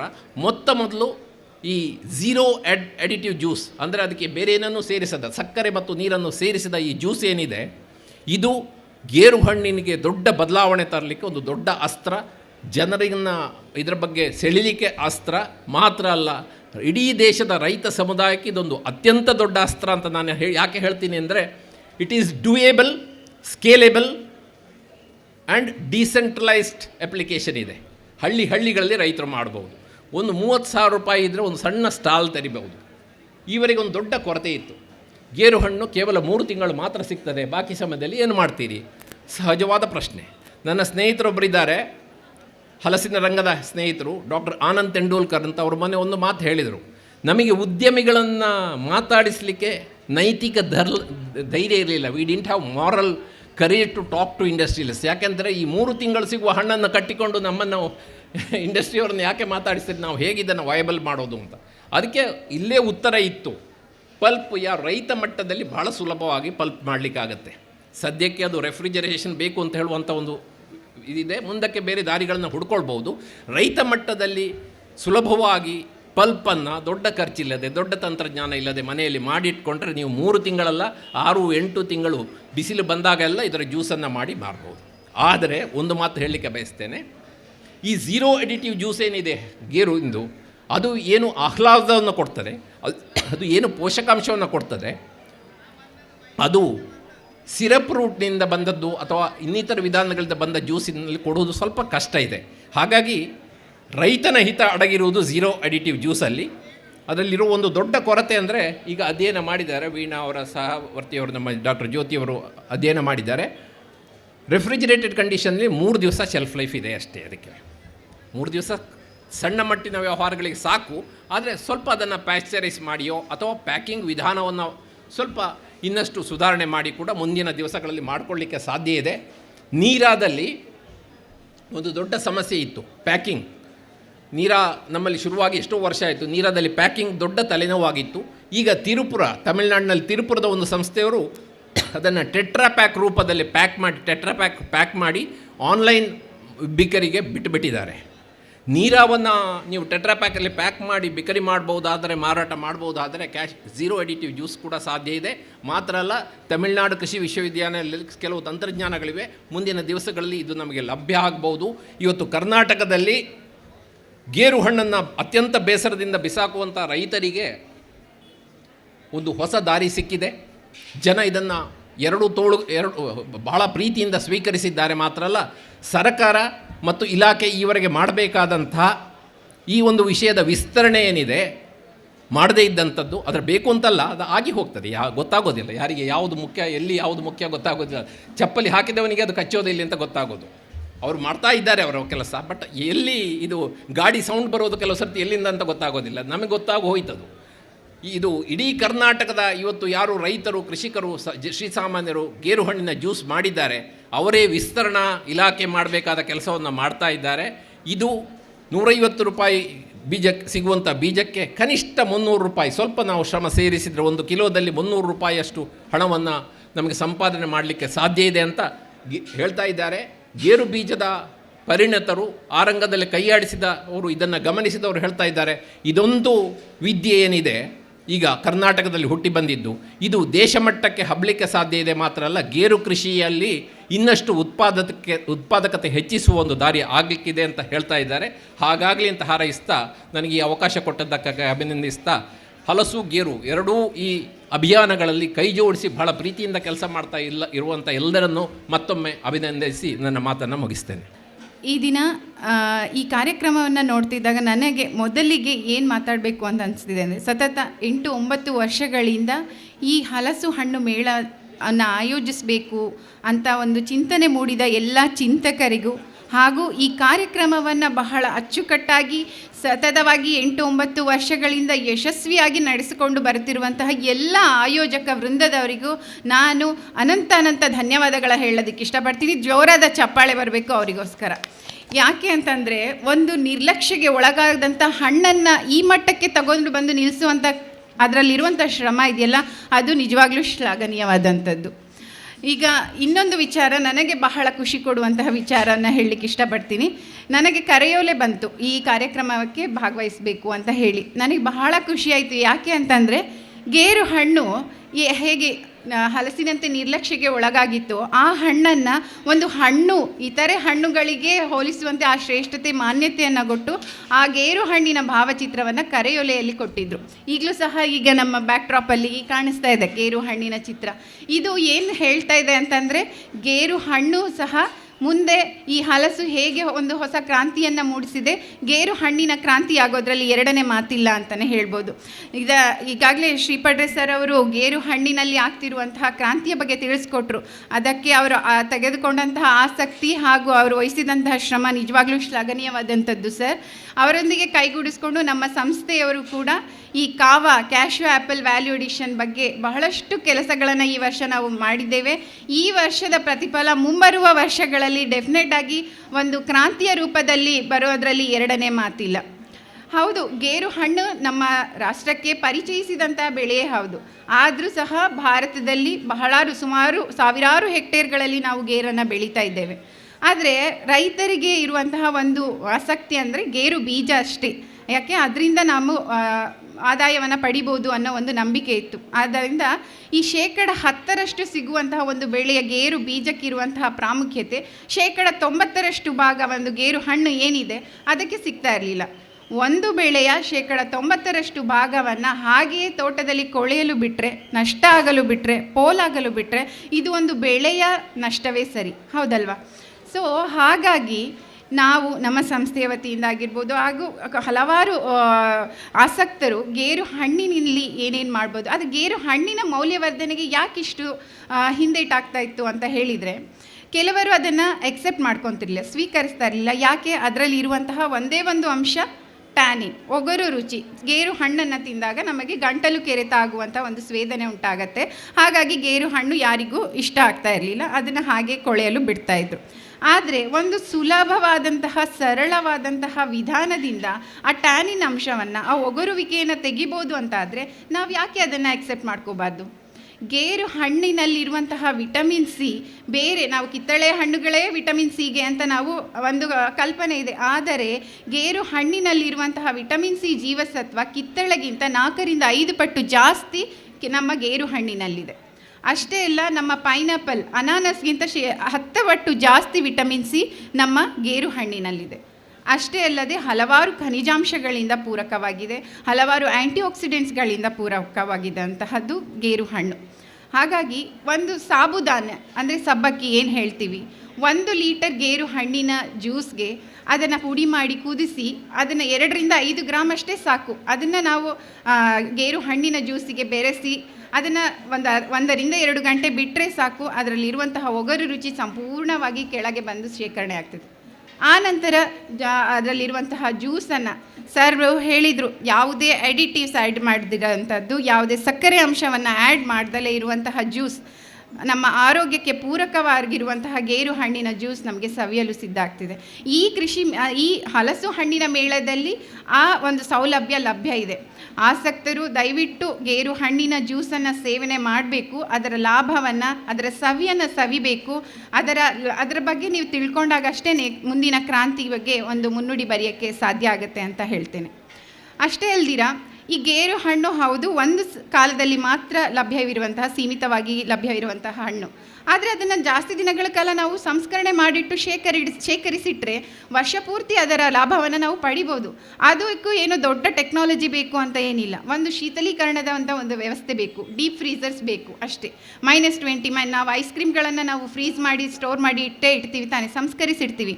ಆ ಸೌಲಭ್ಯವನ್ನೇ ಬಳಸ್ಕೊಂಡು ನಾವು ಗೇರು ಹಣ್ಣನ್ನು ಗೇರು ಹಣ್ಣಿನ ಅವೈಲೇಬಲ್ ಸೀಸನಲ್ಲಿ ತೆಗೆದುಕೊಂಡು ಬಂದು ಅದನ್ನು ಸಂಸ್ಕರಿಸಿ ಶೇಖರಿಸಿ ಇಟ್ಕೊಂಡ್ರೆ ವರ್ಷ ಪೂರ್ತಿ ಅದರ ಸ್ವಾದವನ್ನು ಸವಿಬೋದು, ಅದರ ಲಾಭವನ್ನು ಪಡಿಬೋದು, ಅದರಿಂದ ಆಗುವಂತಹ ಆರೋಗ್ಯಕರ ಪ್ರಯೋಜನವನ್ನು ನಾವು ಪಡಿಬೋದು. ಅಷ್ಟೇ ಅಲ್ಲ, ಗೇರು ಹಣ್ಣಿನ ಕಡೆ ಅಥವಾ ಗೇರು ಕೃಷಿಯಲ್ಲಿ ಯಾವುದೇ ಒಂದು ಕ್ರಾಂತಿ ಆಗಬೇಕು ಅಥವಾ ಯಾವುದೇ ಕೃಷಿಯಲ್ಲಿ ಯಾವುದೇ ಒಂದು ಕ್ರಾಂತಿ ಆಗಬೇಕು ಅಂದರೆ ಮೌಲ್ಯವರ್ಧನೆ ಕಡೆ ನಮ್ಮ ರೈತರು, ನಮ್ಮ ಕೃಷಿಕರು ಆಸಕ್ತಿಯನ್ನು ತೋರಿಸಲೇಬೇಕು. ಆಗ ಅಷ್ಟೇ ಯಾವುದೇ ಒಂದು ಕೃಷಿ ಆಗಿರ್ಬೋದು, ನಮ್ಮ ಗೇರು ಕೃಷಿ ಆಗಿರ್ಬೋದು, ಲಾಭದಾಯಕ ಕೃಷಿ ಆಗೋದ್ರಲ್ಲಿ ಎರಡನೇ ಮಾತಿಲ್ಲ. ಕೊನೆಯದಾಗಿ ಈ ಕಾರ್ಯಕ್ರಮವನ್ನು ಬಹಳ ಅಚ್ಚುಕಟ್ಟಾಗಿ ಆರ್ಗನೈಸ್ ಮಾಡಿದ್ದಾರೆ. ನನ್ನದೊಂದು ಕೋರಿಕೆ ಮತ್ತು ಬೇಡಿಕೆ ಮತ್ತು ಪ್ರಾರ್ಥನೆ ಅಂತಲೇ ಹೇಳಬೇಕು. ಯಾಕೆ ಅಂತಂದರೆ ಹಲಸು ಹಣ್ಣಿನ ಬಗ್ಗೆ ಬಹಳಷ್ಟು ವಿಚಾರವನ್ನು ನಾವು ಹಂಚ್ಕೊಂಡ್ವಿ, ಗೇರು ಹಣ್ಣಿನ ಬಗ್ಗೆಯೂ ಬಹಳಷ್ಟು ವಿಚಾರಗಳನ್ನು ನಾವು ಹಂಚ್ಕೊಂಡ್ವಿ. ನಮ್ಮ ಸಂಸ್ಥೆಯಿಂದ ಬಹಳಷ್ಟು ಮೌಲ್ಯವರ್ಧಿತ ಪದಾರ್ಥಗಳನ್ನು ನಾವು ಅಭಿವೃದ್ಧಿಪಡಿಸಿ ಜನಸಾಮಾನ್ಯರಿಗೆ, ರೈತರಿಗೆ, ಕೃಷಿಯಲ್ಲಿ ಆಸಕ್ತಿ ಇರುವವರಿಗೆ, ತಮ್ಮದೇ ಆದಂಥ ಓನ್ ಸ್ಟಾರ್ಟಪ್ ಮಾಡುವಂಥವರಿಗೆ ಕೊಡಬೇಕು ಅಂತ ಒಂದಷ್ಟು ತರಬೇತಿ ಕಾರ್ಯಕ್ರಮಗಳನ್ನು, ಅಂದರೆ ಸರಳವಾದಂಥ ತರಬೇತಿ ಕಾರ್ಯಕ್ರಮಗಳನ್ನು ನಾವು ಹಮ್ಮಿಕೊಂಡಿದ್ದೇವೆ. ಆಸಕ್ತರು ನಮ್ಮ ಸಂಸ್ಥೆಯನ್ನು ಸಂಪರ್ಕಿಸ್ಬೋದು, ಅದರ ಬಗ್ಗೆ ತರಬೇತಿಗಳನ್ನು ಪಡೆದುಕೊಂಡು ತಮ್ಮದೇ ಆದಂತಹ ಒಂದು ಸ್ವಂತ ಉದ್ದಿಮೆಯನ್ನು ಪ್ರಾರಂಭಿಸ್ಬೋದು. ಹೇಗೆ ಸರ್ ಹೇಳಿದರು, 60% ಏನು ಉತ್ಪಾದನೆ ಆಗ್ತಿರುವಂತಹ ಗೇರು ಹಣ್ಣು ವ್ಯರ್ಥ ಆಗಿ ಹೋಗ್ತಾ ಇದೆ, ಅದನ್ನು ನಾವು ಸದ್ಬಳಕೆಯನ್ನು ಮಾಡ್ಕೋಬೋದು. ಈ ಹಲಸು ಹಣ್ಣಿನ ಮೇಳದಲ್ಲಿ ನನ್ನ ಪ್ರಾರ್ಥನೆ ಏನು ಅಂತಂದರೆ, ಮುಂಬರುವ ದಿನಗಳಲ್ಲಿ ಯಾವುದೇ ಒಂದು ಹಲಸು ಹಣ್ಣು ಮರದಲ್ಲಿ ಕೊಳಿಬಾರ್ದು, ಯಾವುದೇ ಒಂದು ಹಲಸು ಹಣ್ಣು ನಮ್ಮ ಜಮೀನಿನಲ್ಲಿ ಬಿದ್ದು ನಷ್ಟ ಆಗಬಾರ್ದು, ಹಾಳಾಗಿ ಕೊಳೆತು ಹೋಗಬಾರ್ದು ಅನ್ನೋ ಒಂದೇ ಒಂದು ಚಿಂತನೆ ಇಟ್ಕೊಂಡು ನಾವು ನಮ್ಮ ಹೆಜ್ಜೆಯನ್ನು ಮುಂದಿಟ್ಟರೆ, ಮೌಲ್ಯವರ್ಧನೆ ಕಡೆ ನಾವು ಮುಖ ಮಾಡಿದರೆ ಡೆಫಿನೆಟ್ ಆಗಿ ನಾವು ಆದಾಯವನ್ನು ದ್ವಿಗುಣಗೊಳಿಸೋದ್ರಲ್ಲಿ ಎರಡನೇ ಮಾತಿಲ್ಲ, ಇನ್ನೊಂದು ಹೊಸ ಕ್ರಾಂತಿ ಸೃಷ್ಟಿ ಮಾಡೋದ್ರಲ್ಲಿ ಎರಡನೇ ಮಾತಿಲ್ಲ ಅಂತ ಹೇಳಲಿಕ್ಕೆ ಇಷ್ಟಪಡ್ತೀನಿ. ಹಾಗೂ ಈ ಒಂದು ಹಲಸು ಹಣ್ಣಿನ ಮೇಳ ಕೇವಲ ಒಂದು ವಸ್ತು ಪ್ರದರ್ಶನವಾಗದೆ ನಮ್ಮಲ್ಲಿ ಬರುವಂತಹ ಹಲವರಿಗೆ, ಮಹಿಳಾ ಸಂಘ ಸಂಸ್ಥೆಗಳಾಗಿರ್ಬೋದು, ಯುವಕರಾಗಿರ್ಬೋದು, ಕೃಷಿಕರಾಗಿರ್ಬೋದು, ಅವರಿಗೆಲ್ಲ ಒಂದು ಉದ್ಯಮಶೀಲತೆ, ಇದರಿಂದ ಒಂದು ಉದ್ಯಮವನ್ನು ನಾವು ಸೃಷ್ಟಿಸ್ಬೋದು ಅನ್ನೋದಕ್ಕೆ ಸ್ಫೂರ್ತಿಯಾಗಲಿ ಅಂತ ಹೇಳಲಿಕ್ಕೆ ಇಷ್ಟಪಡ್ತೀನಿ. ನಮ್ಮಲ್ಲಿ ಹಲವರಿದ್ದಾರೆ ಇಲ್ಲಿ. ಈಗ ವಿಶ್ವಕೇಶವ ಕುರುವೇರಿ ದಂಪತಿಗಳಾಗಿರಬಹುದು, ಮತ್ತು ಗುತ್ತಿಗಾರಿನ ಶ್ರೀಮತಿ ಲತಾರವರಾಗಿರ್ಬೋದು, ಈಗ ನಮ್ಮವರಿಗೆ ಶ್ರೀ ರಾಧಾಕೃಷ್ಣಜಿ ಅವರಿದ್ದಾರೆ. ಅವರು ಕೂಡ ಗೇರು ಹಣ್ಣಿನ ಬಗ್ಗೆ ಬಹಳಷ್ಟು ಆಸಕ್ತಿಯನ್ನು ತೋರಿಸಿ ಬಹಳಷ್ಟು ಮೌಲ್ಯವರ್ಧಿತ ಪದಾರ್ಥಗಳನ್ನು ಮಾಡಿ ಅದರ ಬಗ್ಗೆ ಅವರು ಯಶಸ್ಸನ್ನು ಪಡೆದಿದ್ದಾರೆ. ಈ ಯಶಸ್ಸು ಎಲ್ಲರಲ್ಲೂ ಸಿಗಲಿ, ಗೇರಿನಲ್ಲಿ ಹೊಸ ಕ್ರಾಂತಿ ಮೂಡಲಿ ಅಂತ ಕೇಳ್ಕೊತ ನನಗೆ ಒಂದು ಪುಟ್ಟ ಅವಕಾಶವನ್ನು ಮಾಡಿಕೊಟ್ಟಿದ್ದಕ್ಕೆ ನಿಮಗೆಲ್ಲರಿಗೂ ಧನ್ಯವಾದಗಳನ್ನು ಹೇಳಲಿಕ್ಕೆ ಇಷ್ಟಪಡ್ತೇನೆ. ಧನ್ಯವಾದಗಳು. DCRನಿಂದ ಟೆಕ್ನಾಲಜಿಯನ್ನು ಪಡೆದ 2 ಮಳಿಗೆಗಳು, ಒಂದು ನಿತ್ಯ ಅಭಿಜ್ಞಾನ್ ಫುಡ್ ಇಂಡಸ್ಟ್ರೀಸ್, ನಿತ್ಯ ಚಪಾತಿ ಅವರದ್ದು ಇಲ್ಲಿ ಇದೆ. ಹಾಗೆಯೇ ಅಶ್ವಥ್ ಪೆರ್ಡೂರ್ ಅವರ ಹಲ್ವಾದ ಅಂಗಡಿ ಕೂಡ ಇದೇ ಮೇಳದಲ್ಲಿ ಇದೆ. 2 ಜನ ಕೂಡ DCRನಿಂದ ಬೇರೆ ಬೇರೆ ಟೆಕ್ನಾಲಜಿಗಳನ್ನು ತಗೊಂಡು ಅವರ ಉತ್ಪನ್ನವನ್ನು ಈ ಮೇಳದಲ್ಲಿ ತಮ್ಮ ಮಳಿಗೆಗಳಲ್ಲಿ ಮಾರಾಟಕ್ಕೆ ಇಟ್ಟಿದ್ದಾರೆ. DCRನಿಂದ ಟೆಕ್ನಾಲಜಿ ತಗೊಂಡು ನಿತ್ಯ ಚಪಾತಿ ಅವರದ್ದು ಕ್ಯಾಶು ಸ್ಪ್ರೌಟ್ ಕ್ಯಾಶು ಇದು ಕುಕೀಸ್ಗಳು ಇಲ್ಲಿ ಇದೆ. ಮತ್ತು ಕ್ಯಾಶು ಆ್ಯಪಲ್ನ ಹಲ್ವಾ ಅಲ್ಲಿ ಹಲ್ವಾದ ಅಂಗಡಿ ಅಶ್ವಥ್ ಪೆರಡೂರವರ ಸ್ಟಾಲ್ ನಂಬರ್ 23ರಲ್ಲಿ ಇದೆ. ಹಾಗೆಯೇ ಮುಖ್ಯವಾಗಿ ಹೇಳಬೇಕಾದಂಥದ್ದು, ನಮ್ಮ ಮರಿಕೆ ಮಳಿಗೆಯಲ್ಲಿ ಗೇರು ಹಣ್ಣಿನ ಕ್ಯಾಶು ಆ್ಯಪಲ್ನ ಫ್ರೆಶ್ ಜ್ಯೂಸ್ ಅಂದರೆ 0 ಅಡಿಟಿವ್ ಜ್ಯೂಸ್ ಕೂಡ ಇದೆ. ಹಾಗೆಯೇ ಕ್ಯಾಶು ಆ್ಯಪಲ್ ವಿತ್ ಸೂಜಿ ಮೆಣಸು ಅಂದರೆ ಗಾಂಧಾರಿ ಮೆಣಸಿನಿಂದ ಮಾಡಿದಂಥ ಐಸ್ ಕ್ರೀಮ್ ಕೂಡ ಮರಿಕೆಯ ಐಸ್ ಕ್ರೀಮ್ ಮಳಿಗೆಯಲ್ಲಿ ಇದೆ. ಮತ್ತು ಕುರುವೇರಿ ವಿಶ್ವಕೇಶವ ದಂಪತಿಗಳು ತಯಾರಿಸಿದಂಥ ಸುಕಾಜು ಗೇರು ಹಣ್ಣಿನ ಒಣಗಿಸಿದ ಒಂದು ಡ್ರೈ ಫ್ರೂಟ್ ಅದು ಕೂಡ ಮರಿಕೆಯ ಮಳಿಗೆಯಲ್ಲಿ ಲಭ್ಯ ಇರ್ತದೆ. ಮುಂದಕ್ಕೆ ಹಲಸಿನಲ್ಲಿ ಹಸಿರ ಕ್ರಾಂತಿಯನ್ನು ಮಾಡಿದಂತಹ ಅಶೋಕ್ ಕುಮಾರ್ ಕರಿಕಾಳ್ ಅವರು ನಮ್ಮನ್ನು ಉದ್ದೇಶಿಸಿ 2 ಮಾತಾಡಬೇಕು ಅಂತ ಕೇಳ್ಕೊಳ್ತಾ ಇದ್ದೇನೆ. ಈ ಹಲಸಿನ ಮೇಳದಲ್ಲಿ ಬಂದು ಹಲಸಿನ ಬಗ್ಗೆ ಮಾತಾಡಬೇಕು ಅಂತ ಹೇಳಿದರೆ ಅದು ಶ್ರೀಪಟ್ರೆ ಮಾತಾಡಿದ ನಂತರ ಅಲ್ಲಿ ಏನು ಬಿಟ್ಟಿರೋದಿಲ್ಲ. ಸೊ ಅದಕ್ಕೆ ಬಿಟ್ಟದ್ದನ್ನು ಒಂದು ಪಾಯಿಂಟನ್ನು ಇಟ್ಕೊಂಡು ನಾನು ಮಾತಾಡಲಿಕ್ಕೆ ಶುರು ಮಾಡ್ತಾ ಇದ್ದೇನೆ. ನಾವು ಪ್ರತಿಯೊಬ್ಬರು ಹಲಸು ಹಣ್ಣಿನ ನಂತರದ ಮಾತಾಡ್ತೇವೆ. ಹಣ್ಣು ಆಗಲಿಕ್ಕೆ ಮೊದಲು ಆ ಗುಜ್ಜೆಯಿಂದ ಬೇಕಾದಷ್ಟು ಮಾಡಲಿಕ್ಕಾಗ್ತದೆ. ಪ್ರಪಂಚದಲ್ಲಿ ಹೆಚ್ಚು ಕಡಿಮೆ ಬೇರೆ ಬೇರೆ ದೇಶದಲ್ಲಿ ಹೋದಾಗ ಈಗೊಂದು ವೆಗಾನ್ ಮೀಟ್ ಅಂತ ಹೇಳುವಂಥ ಒಂದು ವೆಗಾನ್ ಚಳವಳಿ ಆಗ್ತಾ ಉಂಟು. ಅವರು ಪ್ರಪಂಚದಲ್ಲಿ ಜಾಸ್ತಿ ಜನ ಮಾಂಸಾಹಾರಿಗಳಿರೋದು. ಅವರಿಗೆ ಸಸ್ಯಾಹಾರಕ್ಕೆ ಬರಬೇಕು ಅಂತ ಹೇಳಿದರೆ ಅವರ ಅಭ್ಯಾಸ ಬಲದಿಂದ ಮಾಂಸಾಹಾರಕ್ಕೆ ನಿಯರೆಸ್ಟ್ ಆದ ಟೇಸ್ಟು ಟೆಕ್ಸ್ಚರ್ ಇರುವಂಥ ಒಂದು ತರಕಾರಿ ಬೇಕು ಅಂತ ಹೇಳಿದರೆ ಅದು ಹಲಸು ಮಾತ್ರ. ಈ ನಿಟ್ಟಿನಲ್ಲಿ ನಾನು ಯಾವಾಗಲೂ ಒಂದು ದಿವಸ ಟ್ರಾವೆಲ್ ಮಾಡ್ತಾ ಇರುವಾಗ ಅಲ್ಲಿಂದಲೇ ನಾನು ಅವರಿಗೆ ಶ್ರೀಪಟ್ರೆ ಅವರಿಗೆ ಆ ಫೋಟೋ ಕೂಡ ಕಳಿಸಿದೆ. ಒಂದು ಬಿರಿಯಾನಿ ಫ್ಲೈಟಲ್ಲಿ ಕೊಟ್ಟರು. ಅದು ನೋಡಿದರೆ ಹಲಸಿನಕಾಯಿ ಗುಜ್ಜೆ ಬಿರಿಯಾನಿ. ಸೊ ಬೇರೆ ಬೇರೆ ಕಡೆ ನಾವು ಮಳಿಗೆಯಲ್ಲಿ ಹೋದರೆ ವೆಗಾನ್ ಮೀಟ್ ಅಂತೇಳಿ ಹೇಳಿ ಮಾಡ್ತಾಯಿದ್ದಾರೆ. ಇಲ್ಲಿ ಇನ್ನೊಬ್ಬರು ಗೋವಾದಲ್ಲಿ ಒಬ್ಬರು ಯಂಗ್ಸ್ಟರು ಹಲಸಿಂದು ready to eat patties, cutlets, ಆಮೇಲೆ ಸಾಸೇಜಸ್ಸು ಇದನ್ನೆಲ್ಲ ಮಾಡಿ ಬೇರೆ ಬೇರೆ ಕಡೆ ಮಾರ್ತಾಯಿದ್ದಾರೆ. ಸೊ ಆ ಥರ ತುಂಬ ಬೇಡಿಕೆ ಇದೆ. ಇವತ್ತು ಹಲಸಿನ ಹಣ್ಣಿಗೆ ರೇಟ್ ಬರಲಿಕ್ಕೆ ಒಂದು ಕಾರಣ ಏನು ಅಂತ ಹೇಳಿದರೆ ಜನರು ಗುಜ್ಜೆ ತಿನ್ನೋದು ಜಾಸ್ತಿ ಆಗಿದೆ.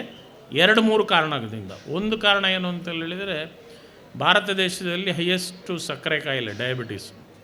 ಈ ಡಯಾಬಿಟೀಸಿಗೆ ಕೇರಳದಲ್ಲಿ ಒಂದು ಕ್ರಾಂತಿಕಾರಿಯಾಗಿ ಹಲಸಿನ ಹಣ್ಣು ತಿಂದಾಗ, ಹಲಸಿನಕಾಯಿ ತಿಂದಾಗ ಡಯಾಬಿಟಿಸ್ ಟ್ಯಾಬ್ಲೆಟ್ಗಳು ಸೇಲ್ಸ್ ಕಡಿಮೆ ಆಗ್ತದೆ ಅಂತೇಳಿ ಕಂಡು ಅದನ್ನು ಅರಿತು ಅದನ್ನು ಸೈಂಟಿಫಿಕ್ ಆಗಿ ಸ್ಟಡಿ ಮಾಡಿ ಮ್ಯಾಥ್ಯೂ ಅಂತ ಹೇಳೋರು ಜಾಕ್ 365 ಅಂತ ಹೇಳೋದನ್ನು ಮೋದಿಯವರ ಬಾತಲ್ಲಿ ಬರೆಸಿ ಅದೊಂದು ಹೆಚ್ಚು ಕಡಿಮೆ ಇವತ್ತಿನ ದಿವಸದಲ್ಲಿ ಟನ್ಗಟ್ಟಲೆ ಮಾರಾಟ ಆಗ್ತಾಯಿದೆ.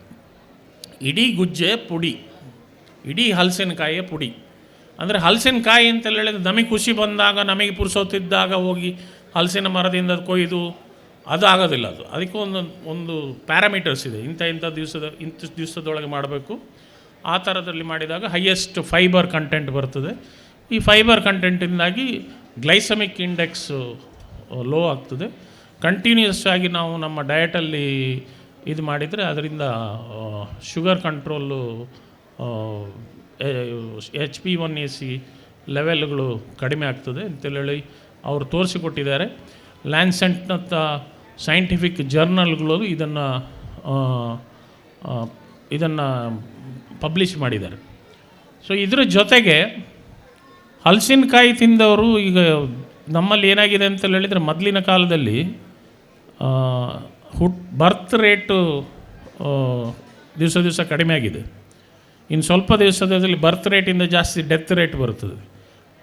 ಈಗ ಈ 2030ನೇ ಇಸ್ವಿ, 40ನೇ ಇಸ್ವಿ, 50ನೇ ಇಸ್ವಿ ಆಗ್ತಾ ಇದ್ದಾಗೆ 60 ವರ್ಷದಿಂದ ಮೇಲಿನ ಪಾಪ್ಯುಲೇಷನ್ ಇನ್ಕ್ರೀಸ್ ಆಗ್ತಾ ಬರ್ತದೆ. ಈ 60 ವರ್ಷದಿಂದ ಮೇಲಿನ ಪಾಪ್ಯುಲೇಷನ್ ಇನ್ಕ್ರೀಸ್ ಆಗ್ತಾ ಬರ್ತಾ ಇದ್ದಾಗೆ ಒಂದು ಪ್ರಾಬ್ಲಮ್ ಏನು ಅಂತ ಹೇಳಿದರೆ ನನ್ನ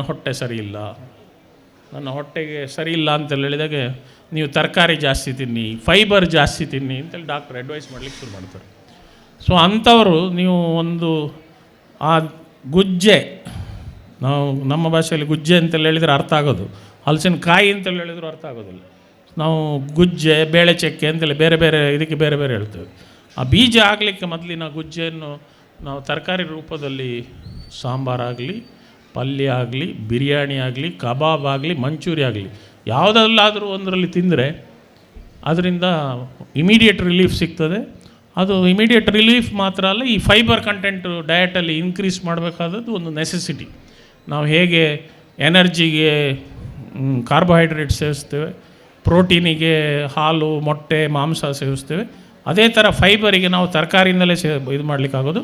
ಅಂಥ ತರಕಾರಿಯಲ್ಲಿ ನಮ್ಮ ಗುಜ್ಜೆ ಒಂದು ಅಂತ ಹೇಳ್ಬೋದು. ಅಂಥ ಗುಜ್ಜೆಯನ್ನು ನಾವು ಜನರಿಗೆ 365 ದಿವಸ ಹೇಗೆ ಕೊಡ್ಬೋದು ಅಂತೇಳಿ ಬೇರೆ ಬೇರೆ ಕಡೆಯನ್ನು ಒಂದು ಅಧ್ಯಯನ ಮಾಡಿ ನೋಡಿದಾಗ ರೆಟ್ರಾಟ್ ಪ್ಯಾಕಿಂಗ್ ಅಂತೇಳಿ ಒಂದು ಭಾರಿ ಸಿಂಪಲ್ ಪ್ಯಾಕಿಂಗ್, ಫ್ರೋಝನ್ ಮಾಡಿ ಕೊಡೋದು ಭಾರಿ ಸುಲಭ. ಆದರೆ ಫ್ರೋಝನ್ ಮಾಡಿ ಕೊಡಲಿಕ್ಕೆ ನಮಗೆ ನಮ್ಮ ದೇಶದಲ್ಲಿ 365 ದಿವಸ 24 ಗಂಟೆ ಕರೆಂಟ್ ಇಲ್ಲದಿದ್ದರೆ ಫ್ರೋಝನ್ ಹೋಗಿ ನೀರಾಗಿ ಗೊಬ್ಬರ ಆಗ್ತದೆ ಅದು. ಸೊ ಇಂಥ ಇದಿದ್ದಾಗ ಏನು ಮಾಡ್ಬೋದು ಅಂತೇಳಿ ಹೇಳಿದಾಗ ರೆಟ್ರಾಟ್ ಪ್ಯಾಕಿಂಗ್ ಅಂತೇಳಿ ಮಾಡಿದ್ದು. ಆ ರೆಟ್ರಾಟ್ ಪ್ಯಾಕಿಂಗು ನಾನು ಇಲ್ಲಿ ರಾಧಾಕೃಷ್ಣನ್ ಅವ್ರನ್ನ ರಾಧಾಕೃಷ್ಣ ಅಂತೇಳಿ ಹೇಳಿದ್ರೆ ಗೊತ್ತಾಗೋದಿಲ್ಲ, ನಿತ್ಯ ಚಪಾತಿ ಅಂತೇಳಿ ಹೇಳಿದರೆ ಗೊತ್ತಾಗ್ತದೆ. ಅವರ ನಿತ್ಯ ಚಪಾತಿಯಲ್ಲಿ ಸದ್ಯ ಇನ್ನು ನಿತ್ಯ ಗುಜ್ಜೆನೂ ಸ್ಟಾರ್ಟ್ ಮಾಡ್ತಾರೆ. ಸೊ ಇದು ಎಲ್ಲ ಇದಕ್ಕೆಲ್ಲದಕ್ಕೂ ಇವತ್ತಿಗೆ ಹಲಸಿನ ಕ್ರಾಂತಿ ಸ್ಟಾರ್ಟ್ ಆದದ್ದೇ ಪುತ್ತೂರಿಂದ ಅಂತೇಳಿ ಹೇಳೋದ್ರಲ್ಲಿ ಡೌಟ್ ಇಲ್ಲ ಅದರಲ್ಲಿ. ಸೊ ಅದನ್ನು ಈಗ ಕಂಟಿನ್ಯೂ ಆಗಿ ನಾವು ಇನ್ನೂ ತಗೊಂಡು ಹೋಗ್ತೇವೆ ಅಂತೇಳಿ ಹೇಳಿದ್ರು ಅದರಲ್ಲೂ ಡೌಟ್ ಇಲ್ಲ. ಸೊ ಹಲಸಿನ ಹಣ್ಣು ಎಷ್ಟು ಇಂಪಾರ್ಟೆಂಟೋ ಅಷ್ಟೇ, ಇಲ್ಲದಿದ್ದರೆ ಅದರಿಂದ ಸ್ವಲ್ಪ ಜಾಸ್ತಿ ಗುಜ್ಜೆ ಇಂಪಾರ್ಟೆನ್ಸ್ ಇದೆ. ನಾವು ನಮ್ಮ ಮನೆ ಪ್ರತಿಯೊಂದು ಅಡಿಗೆ ಮನೆಗೆ ರೆಡಿ ಟು ಕುಕ್ ಅಂದರೆ ಈ ಗುಜ್ಜೆಯನ್ನು ರೆಟ್ರಾಟ್ ಪ್ಯಾಕಿಂಗಲ್ಲಿ ಯಾರು ಬೇಕಾದರೂ ಕತ್ತರಿಸಿ ತೆಗೆದು ಆವಾಗಲೇ ಪಲ್ಯ ಮಾಡಬೇಕು, ಸಾಂಬಾರು ಮಾಡಬೇಕು, ಉಪಯೋಗಿಸ್ಬೇಕು. ಇಲ್ಲ ಅಂತೇಳಿ ಹೇಳಿದರೆ ರೆಡಿ ಟು ಈಟ್, ರೆಡಿಯಾದ ಬಿರಿಯಾನಿನೋ ಕಬಾಬೋ ಪಲ್ಯನೋ ಸಾಂಬಾರೋ ಆ ಪ್ಯಾಕಲ್ಲಿ ಸಿಕ್ಕಬೇಕು, ಅದನ್ನು ಬಿಸಿ ಮಾಡಬೇಕು, ತಿನ್ನಬೇಕು, ಆ ಥರದ ಲೆವೆಲಲ್ಲಿ ಬರ್ತದೆ. ಸೊ ಅದು ಜಾಸ್ತಿ ದಿವಸ ಇಲ್ಲ. ಸೊ ಹೀಗೆ ಮಾಡಿದಾಗ ನಾನೊಬ್ಬ ಅಲ್ಲ ಹಲಸಿನ ಹಣ್ಣು ಬೆಳೆಯುವ, ನನ್ನ ಹಿಂದೆ ಈಗಲೇ ಬೇಕಾದಷ್ಟು ಜನ ಇದ್ದಾರೆ, ಇನ್ನು ಮುಂದೆಗೆ ಇನ್ನೂ ಜಾಸ್ತಿ ಜನ ಬೆಳೀತಾರೆ. ಹಲಸಿನ ಹಣ್ಣಲ್ಲಿ ನಾವೊಂದು ಫಂಕ್ಷನ್ ಮಾಡಿದರು, ಮಂಚಿ ರಾಮಕಿಶೋರು ಅವರ ಫ್ಯಾಕ್ಟ್ರಿ ದಿವಸ. ಆ ದಿವಸ ನನಗೆ ಒಂದು ಟಾಪಿಕ್ ಕೊಟ್ಟಿದ್ದರು, ಹಲಸಿನ ಹಣ್ಣಲ್ಲಿ ಅದು ಹೇಗೆ ಅವರಿಗೆ ತಲೆಗೆ ಬಂತು ಅಂತ ಗೊತ್ತಿಲ್ಲ ನನಗೆ, ಹಲಸಿನ ಹಣ್ಣಲ್ಲಿ ಅಡಿಕೆಯಿಂದ ಜಾಸ್ತಿ ದುಡ್ಡು ದುಡಿಬೋದು ಅಂತೇಳಿ. ಸೊ ಅದು ಹೌದು ಅಂತೇಳಿ ಅವತ್ತು ತೋರಿಸಿಕೊಟ್ಟಿದ್ದೆ. ಈಗ ತೋರಿಸ್ಕೊಡ್ಬೇಕು ಅಂತೇಳಿಲ್ಲ, ಎಲ್ಲರೂ ಅವರವರೇ ನೋಡಿಕೊಳ್ತಾರೆ. ಸೊ ಆ ಲೆವೆಲಿಗೆ ಬರ್ತದೆ. ಸೊ ಹಲಸಿನ ಕಾಯಿ, ಹಲಸಿನ ಹಣ್ಣು, ಹಲಸಿನಲ್ಲಿ ಯಾವುದೇ ಒಂದು ವೇಸ್ಟ್ ಇಲ್ಲ. ಹಲಸು ಅಂತೇಳಿ ಹೇಳಿದರೆ ಒಂದು ಕಲ್ಪವೃಕ್ಷ ಅಂತೇಳಿ ಹೇಳೋದಾಗಲಿ ಡೌಟೇ ಇಲ್ಲ. ಸೊ ಇದು ಇನ್ನು ಮುಂದಿನ ದಿವಸದಲ್ಲಿ ಈ ಇಂಪಾರ್ಟೆನ್ಸು ಇನ್ನೂ ಜಾಸ್ತಿ ಆಗ್ತದಲ್ಲದೆ ಕಡಿಮೆ ಆಗೋದಿಲ್ಲ. ಇಷ್ಟು ಹೇಳಿ ನನ್ನ ಮಾತು ನಿಲ್ಲಿಸ್ತಾ ಇದ್ದೆ. Thank you. 2018 ಮಳೆಗಾಲದಿಂದ ಪ್ರಾರಂಭವಾದಂತಹದ್ದು ಹಲಸಿನ ಹಬ್ಬ 26 ತನಕ ಕೊರೋನಾ ಬಿಟ್ಟು ಪ್ರತಿ ವರ್ಷ ಮುಂದುವರಿಸ್ತಾ ಇದೆ. ಇದು 8ನೇ ಆವೃತ್ತಿ, ಸತತವಾಗಿ ಮಾಡಿಸುವಂಥದ್ದು. ನಮ್ಮದು ಬಹಳ ಸಣ್ಣದಿಂದ ಪ್ರಾರಂಭವಾದ ನಾವು ಇಷ್ಟು ದೊಡ್ಡ ಮಟ್ಟಿಗೆ ಇವತ್ತು ನಿಂತುಕೊಂಡಿದ್ದೇವೆ. ಖಾಲಿ 10-12 ಸ್ಟಾಲ್ಗಳಿಂದ ಪ್ರಾರಂಭವಾದದ್ದು ಹಲಸಿನ ಹಣ್ಣಿನ ಬಗ್ಗೆ ಮಾತ್ರ ಹೇಳ್ತಾನೆ, ಉಳಿದ ಸ್ಟಾಲ್ಗಳೆಲ್ಲ ಇವತ್ತು 40ರಿಂದ 60 ಸ್ಟಾಲ್ಗೆ ತನಕ ನಮಗೆ ಹಲಸಿನ ಹಣ್ಣಿನ ಖಾದ್ಯಗಳು, ಹಲಸಿನ ಹಣ್ಣಿನ ಉತ್ಪನ್ನಗಳು ಇಂಥ ಇರುವಂಥ ಸ್ಟಾಲ್ಗಳು ನಮಗೆ ಇವತ್ತು ಇಲ್ಲಿ ಆಗಿದೆ ಅಂತ ಹೇಳಿದರೆ, ಇದಕ್ಕಿಂತ ನಾವು 10 ವರ್ಷದಲ್ಲಿ ನಡೆದುಕೊಂಡು ಬಂದದ್ದಕ್ಕೆ ನಾವೇನು ಹೆಚ್ಚು ಹೇಳಬೇಕಾಗಿಲ್ಲ. ಆಗ ಸುವಾಸ ಹೇಳಿದ ಹಾಗೆ ಅರ್ಧ ಸ್ಟಾಲ್ನಲ್ಲಿ ಪ್ರಾರಂಭ ಮಾಡಿದಂಥವರು ಇವತ್ತು ದೊಡ್ಡ ಉದ್ದಿಮೆಯಾಗಿ ಅಲ್ಲಿದ್ದಾನೆ. ನಾವು ಹಲಸು ಮೇಳ ಶುರು ಮಾಡುವಾಗ ನಾವು ಹಲಸಿನ ಕೆಲವರ ಮನೆಗೆ ಹೋಗಿ ಹಲಸು ತರುವಾಗ ನಿಮಗೇನು ಮನೆಗೆ ಹೋಗಿ ನಾವು ಹಲಸು ತಂದು ಪ್ರಾರಂಭ ಮಾಡಿದಂತಹದ್ದು. ಜಡಿ ಮಳೆಯ ಮರುದಿವಸ ನಡೆದಂಥದ್ದು. ಆದರೂ ಜನ ಕಿಕ್ಕಿರಿದು ಬಂದು ನಮಗೆ ಸಪೋರ್ಟ್ ಮಾಡಿದ್ದನ್ನು ನಾನು ಈ ಸಂದರ್ಭದಲ್ಲಿ ನೆನಲಿಕ್ಕೆ ಇಚ್ಛೆಪಡಿಸ್ತಾ ಇದ್ದೇನೆ. ಅದು ಇವತ್ತು ಅವಾಗ ಬೆಲೆ ಇಲ್ಲದಂಥದ್ದನ್ನು ಇವತ್ತು ನಮ್ಮ ಕೌಂಟರಿಗೆ 50ರಿಂದ 60 ರೂಪಾಯಿಗೆ ಹಲಸಿನ ಹಣ್ಣನ್ನು ಬಂದು ಮಾರ್ತಾ ಇದ್ದಾರೆ. ಮನೆ ಮನೆಗೆ ಹೋಗಿ ನಾವು ತಗೊಂಡು ಬಂದದ್ದಲ್ಲಿ ಎಲ್ಲಿ ಹೋಯಿತು, ಈಗ ನಮ್ಮಲ್ಲಿಗೆ ಬಂದು 50-60 ರೂಪಾಯಿಗೆ ಸ್ಟಾರ್ಟ್ ಮಾಡ್ತಾಯಿದೆ. ಇದು ಎಲ್ಲ ನಮ್ಮ ಹಲಸು ನಮ್ಮದು ಅಂತೇಳಿ ಅಲ್ಲ, ಹಲಸು ಮೇಳ ಮತ್ತು ಶ್ರೀಪಡ್ರೆ ಮತ್ತು ಅಡಿಕೆ ಪತ್ರಿಕೆಯರ ನೇತೃತ್ವದಿಂದ ನಡೆದಂತಹ ಈ ಒಂದು ಹಲಸಿನ ಆಂದೋಲನದಿಂದ ಅಂತ ಹೇಳಲಿಕ್ಕೆ ನಾನು ಇಚ್ಛೆಪಡ್ತಾ ಇದ್ದೇನೆ. ಅದರ ಜೊತೆಗೆ ನಮ್ಮ ಕೃಷಿಕರಿಗೆ ಉಪಬೆಳೆಯಾಗಿ ಅಂತ ಹೇಳಿದರೆ, ಈಗ ಅಡಿಕೆಯನ್ನು ನೆಚ್ಚಿಕೊಂಡು ಬಂದಂತಹ ತಮ್ಮಗೆಲ್ಲರಿಗೊಂದು ಉಪಬೆಳೆಯಾಗಿ ಸಾಂಪ್ರದಾಯಿಕವಾದಂತಹ ಹಣ್ಣುಗಳ ಬೆಳೆಯಾಗಿ ಒಂದು ಮಾರ್ಪಡುವುದರಲ್ಲಿ ಸಂಶಯ ಇಲ್ಲ. ಇದು ನಮ್ಮದು ಇನ್ನೂ ಮುಂದುವರಿಸ್ಕೊಂಡು ಹೋಗ್ತಾ ಇದ್ದೇವೆ. ಇದು 1 ವರ್ಷ 8ನೇ ವರ್ಷ ಆವೃತ್ತಿ ನಿಲ್ಲುವುದಿಲ್ಲ. ಪ್ರತಿ ವರ್ಷ ಮುಂದುವರಿಕೊಂಡು ಹೋಗಬೇಕು ಅಂತೇಳಿ ನಾವು ಇದಕ್ಕೊಂದು ವ್ಯವಸ್ಥಿತವಾದಂಥ ಟ್ರಸ್ಟನ್ನು ಮಾಡಿಕೊಂಡು ಆ ಮೂಲಕವಾಗಿ ನಾವು ಇದನ್ನು ನಡೆಸಿಕೊಂಡು ಹೋಗ್ತೇವೆ.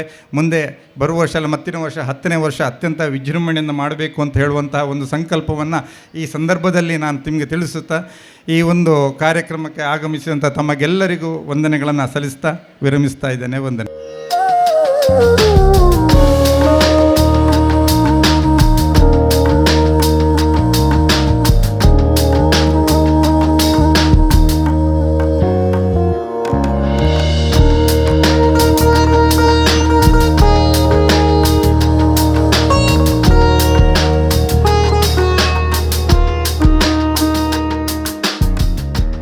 ಸುದ್ದಿ ಚಾನಲ್, ಕ್ಷಣ ಕ್ಷಣದ ಸುದ್ದಿಗಾಗಿ. ಅತ್ತೆ, ಇದು ನನ್ನ ಬರ್ಡೇ ಗಿಫ್ಟ್. ಇದೆಲ್ಲ ಜೀವನದಲ್ಲಿ ನನಗೋಸ್ಕರ ತಗೊಂಡ್ಬಂದಿದ್ದಾರೆ. ನಿನ್ ಮೇಲೆ ತುಂಬಾ ಚೆನ್ನಾಗಿ ಕಾಣುತ್ತೆ. ಇದು ತುಂಬಾ ಚೆನ್ನಾಗಿದೆ ಅಲ್ವಾ? ತುಂಬಾ ಚೆನ್ನಾಗಿದೆ.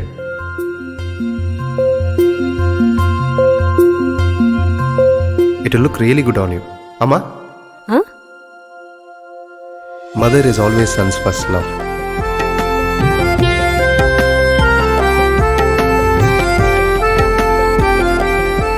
ಪ್ರತಿ ಪೀಳಿಗೆಯ ಪ್ರೀತಿಯ ಮಳಿಗೆ GL ಆಚಾರ್ಯ ಜುವೆಲ್ಲರ್ಸ್.